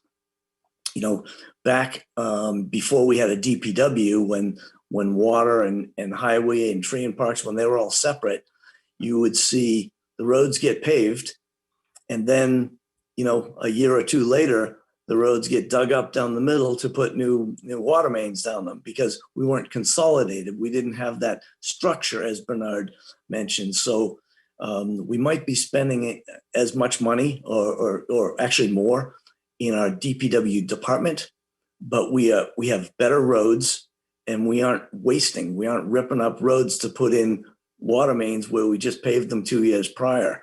That was a great structural change that the town made that didn't necessarily save us money short term, but long term, it's made us that much better. And we're seeing that sort of a move in human services and other areas just to provide better. Mike, you make a point of looking for grants and the like, which is all well and good. However, that's a double-edged sword. For example, we have had the 3 firemen salaries paid in the last 3 years. Now, year 4 comes, we, the taxpayer of Foxborough, absorb those salaries. Now, it's being hidden by coming out of the ambulance fund, which could have been used for some other money. But in reality, we have added 3 firefighters' salaries, not 3 firefighters' salaries to our payroll as of this coming year. Yeah, you are correct. And that's where when I was talking about earlier, this year you're seeing a budget that's about 2.5%. I was careful to say, well, this evening you saw some that came in with no increase. In fact, library with a decrease. We have had some with some increase, and fire department, to your point, Jack, is one because of those three. Because last year was the last year of that SAFER grant. Now we're paying the salary of those 3 firefighters, and we will moving forward.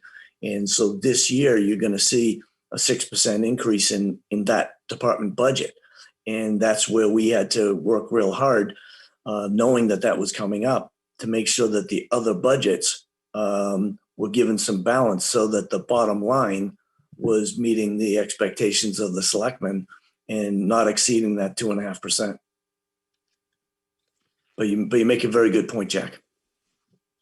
Bernard, go ahead. Actually, complementing what Jack mentioned, one of the, at least for me, experience that I really enjoyed over the years, I always had that question to myself, is why my property taxes were going up every year.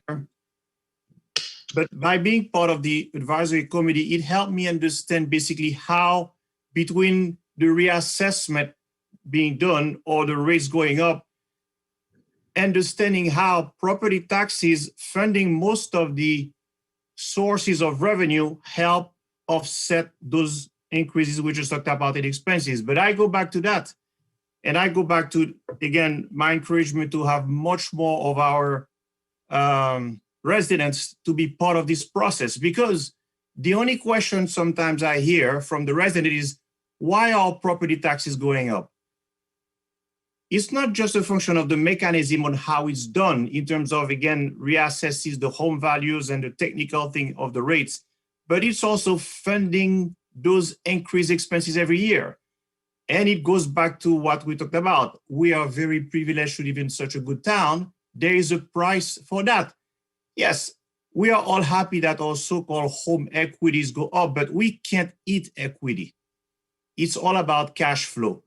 So on behalf of the residents, I'm hoping that many more residents can be part of the process to understand how our town works. Without that, we will always have those what I call distractors who are talking about few things, that here's what we need to do to, let's say, manage free cash. Here's what, but the key is really understand why our budgets made the way they are at a government level. Without that, we'll be talking about separate subject again, like selfishly, why am I paying much more taxes? I don't have the cash to pay. That's what I'm trying to drive at. Bernard, that would start with the townspeople attending a selectmen's meeting and voicing their concern, right? Because at the end of the day, if the select board does not vote to maintain that 2.5% increase, we're not going to see the increase in salaries, right? So the only way this whole thing starts is if they decide to keep the budget flat, or if the town can't pay the bills anymore, right? I guess my point being is that, we've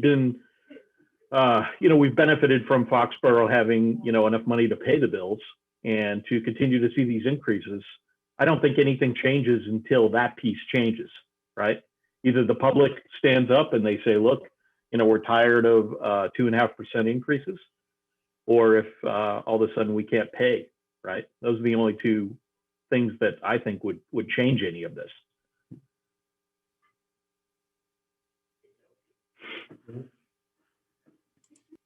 Sorry, if I missed, Yeah.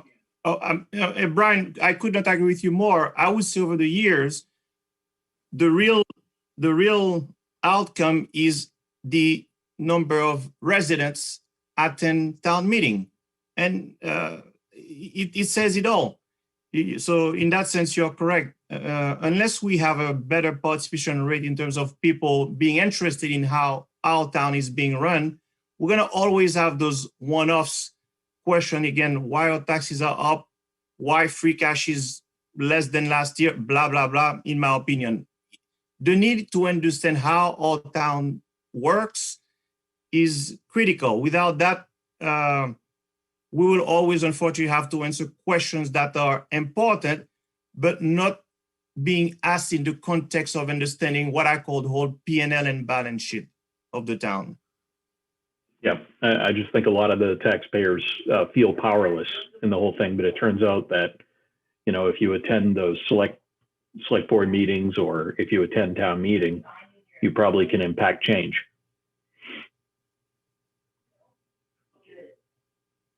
Agreed.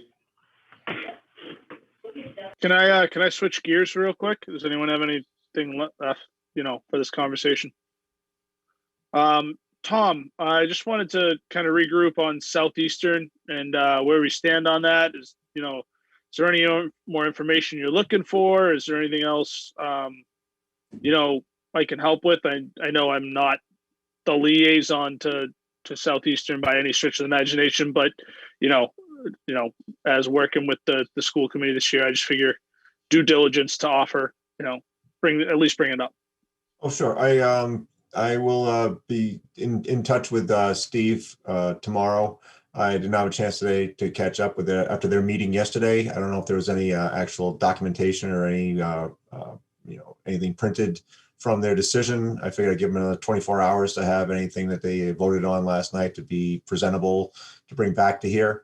Hopefully I can have some of that. I can distribute it, email to everybody in the committee by next week so we could actually discuss that. But from my impression here, and I spoke to actual Michael today with regards to since they're not on a line item for the school committee, it's on an administrative budget plan. I also asked him about Norfolk Aggie because I didn't see that in the budget book either, and just trying to get a sense of what we are on enrollments and what the process is actually for determining the amount that the town is expected to contribute, whether it's on a baseline plus each additional student or whether it's strictly just per student, and whether or not there are any mandated surcharges, anything to accommodate for COVID in the past year, to reflect that 30% increase or so from Southeast Regional. I think Michael, today you said there didn't look like there was anything from Norfolk because maybe we didn't have anybody enrolled, but we're going to find out about that. But I can probably have enough information next week to at least give everybody a ground level understanding as to how the town is being assessed for our students that enroll outside of our school, our town, our public schools. So John, I'm not sure if you saw the email that I forwarded to you this afternoon, Tom, after we spoke. But I did go down and speak with George on that subject as far as the Norfolk Aggie and Southeast Regional. And Larry had asked him the same question. So he had sent a response to Larry. So I just forwarded. I asked him to forward it to me, and then I forwarded it to you. And it did, it did talk about the Aggie not being in there because that comes directly off the cherry sheet, and then Southeast Regional is a per student charge. But it would be better for you to actually look at the finance director's explanation because it would be better than mine. I know he's on the call tonight or on this. If you had further questions on that, or maybe it's better for next week.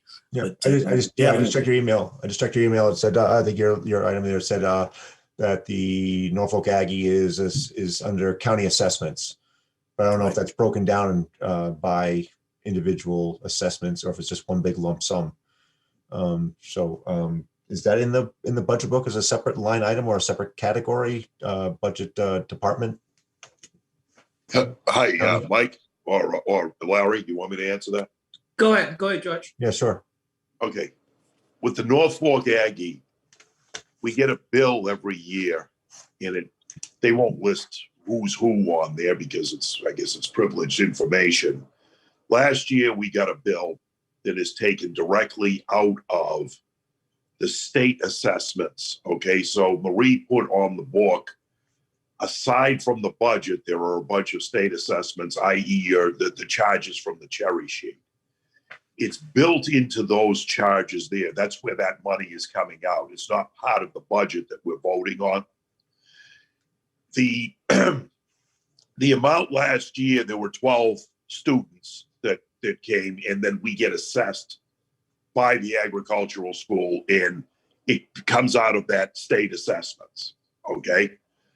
Now, switching gears back to the Southeastern Regional School, they go through a process on an annual basis, very much like what we're doing right now. They have to set a budget for the year. And their budget includes everything from building new buildings, just like we do, to, financing their normal operating procedures. Last year, the reason for the increase was twofold. First, they ended up building, or bonding, I should say, for a new construction on the school. That raised the assessment because, of course, our portion now is going to take into account the bonding, just like the town has to take into account the bonding for whatever we've done over here. Secondly, there was an increase in the student population. So what they did is they came out of the gate, they did their budget up, and normally what they will do on any normal year is they usually come in and they'll give a quick presentation before the Board of Selectmen, so it's on TV, and people can see what it is. And I've found in the past, this isn't the first time I've worked with them in East Bridgewater as well. And they put forth a very efficient and very informative presentation. Yep. And based on that, they then say, okay, well, how many students do you have? And this is your assessment. Okay. And this like 10 or 11 or 12 towns, I believe, that are involved with it. The final piece is last year when we came in, they gave us the assessment, and then 3 or 4 months after the town meeting was over, they lowered the assessment. Now, why did that happen? Well, for the same reason that when we came out of the gate last year and we were doing our bonding, until the date of the bonding, you don't know what you're going to be paying for your interest rate or what you're going to be paying for the entire bonding. So when we came in, we had an estimate done up by Hilltop, and then ultimately when we went out to bond, the estimate came in at, I think they said it was like the lowest since 1851 or something to that effect. Well, the same thing happened with the school. So they came out of the gate, they built their budget, and they had their estimate built into it. And then they went out to bond sometime after the end of the fiscal year. And when all was said and done, it dropped. And of course, they lowered the assessment for all the towns. So essentially, what you've got is you've got two different organizations creating up a budget just like we are. And most of the time, you will not see those assessments come in until sometime towards March, okay, because they have to do their budget like we are. And then we come in high. Last year, this year we're assuming a 7.5% increase, simply because that's what it was last year. We're hoping that's high. And then ultimately, if it comes in lower, then we lower it and we reduce the amount of cash that we need to do the budget with. If it comes in higher, then we got to go searching around for more money. The one thing that's interesting is that when you are a member of this group, in order to not pay the assessment or get it lowered, you have to have a majority of the towns who are involved with it come in and say, I don't want to pay that. And the funny part about it is that as the years have gone by, certain towns will go up and others will go down. And in the year that the towns that went up, they kind of get up in arms and they say, geez, I think we should come back and see if we can lower the assessment. But then the ones that didn't go up don't care and they don't want any part of it. Then the next year, somebody else goes up and the others go down and then they don't want any part of it. So I haven't, in 30 years since I've been doing it, and I've been involved with them for 30 years in the other town. I don't think that there's ever been a time that they ever came back and reduced it. The only thing that I'll finally leave with you is that the gentleman who does do the budget for the Southeast, and I can't say enough about, he's extremely articulate. The Lopes? He's very good, yeah, at what he does. And his presentation is usually spot on and very informative. And I think that's about all I can say about it. But ultimately, that's where we are. And so the other one there, the agricultural, it's not even a line that you're voting on. It's coming out of the state assessments. Okay. Hey, George, this is all very good. I think if we're gonna proceed, we'll table it for another meeting, and we'll invite you and we can go in detail. I just want to move on, and I think you gave us enough information.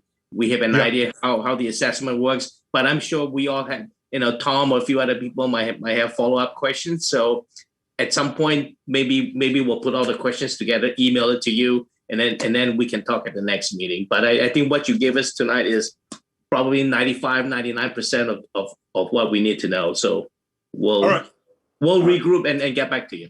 Thank you, All Troy. right, very good. All right, thank you. All right, any further discussion on general items we can talk about? Okay, if not, do I have a motion to adjourn? Motion to adjourn. I'll second that. Second. Okay, all in favor? Actually, we'll raise our hand. Okay, it's 10, the 10 of us, so 10 people voted yes. All right, good night. See you next week. Good night. Take care. Good night, Mike. Thank you for coming.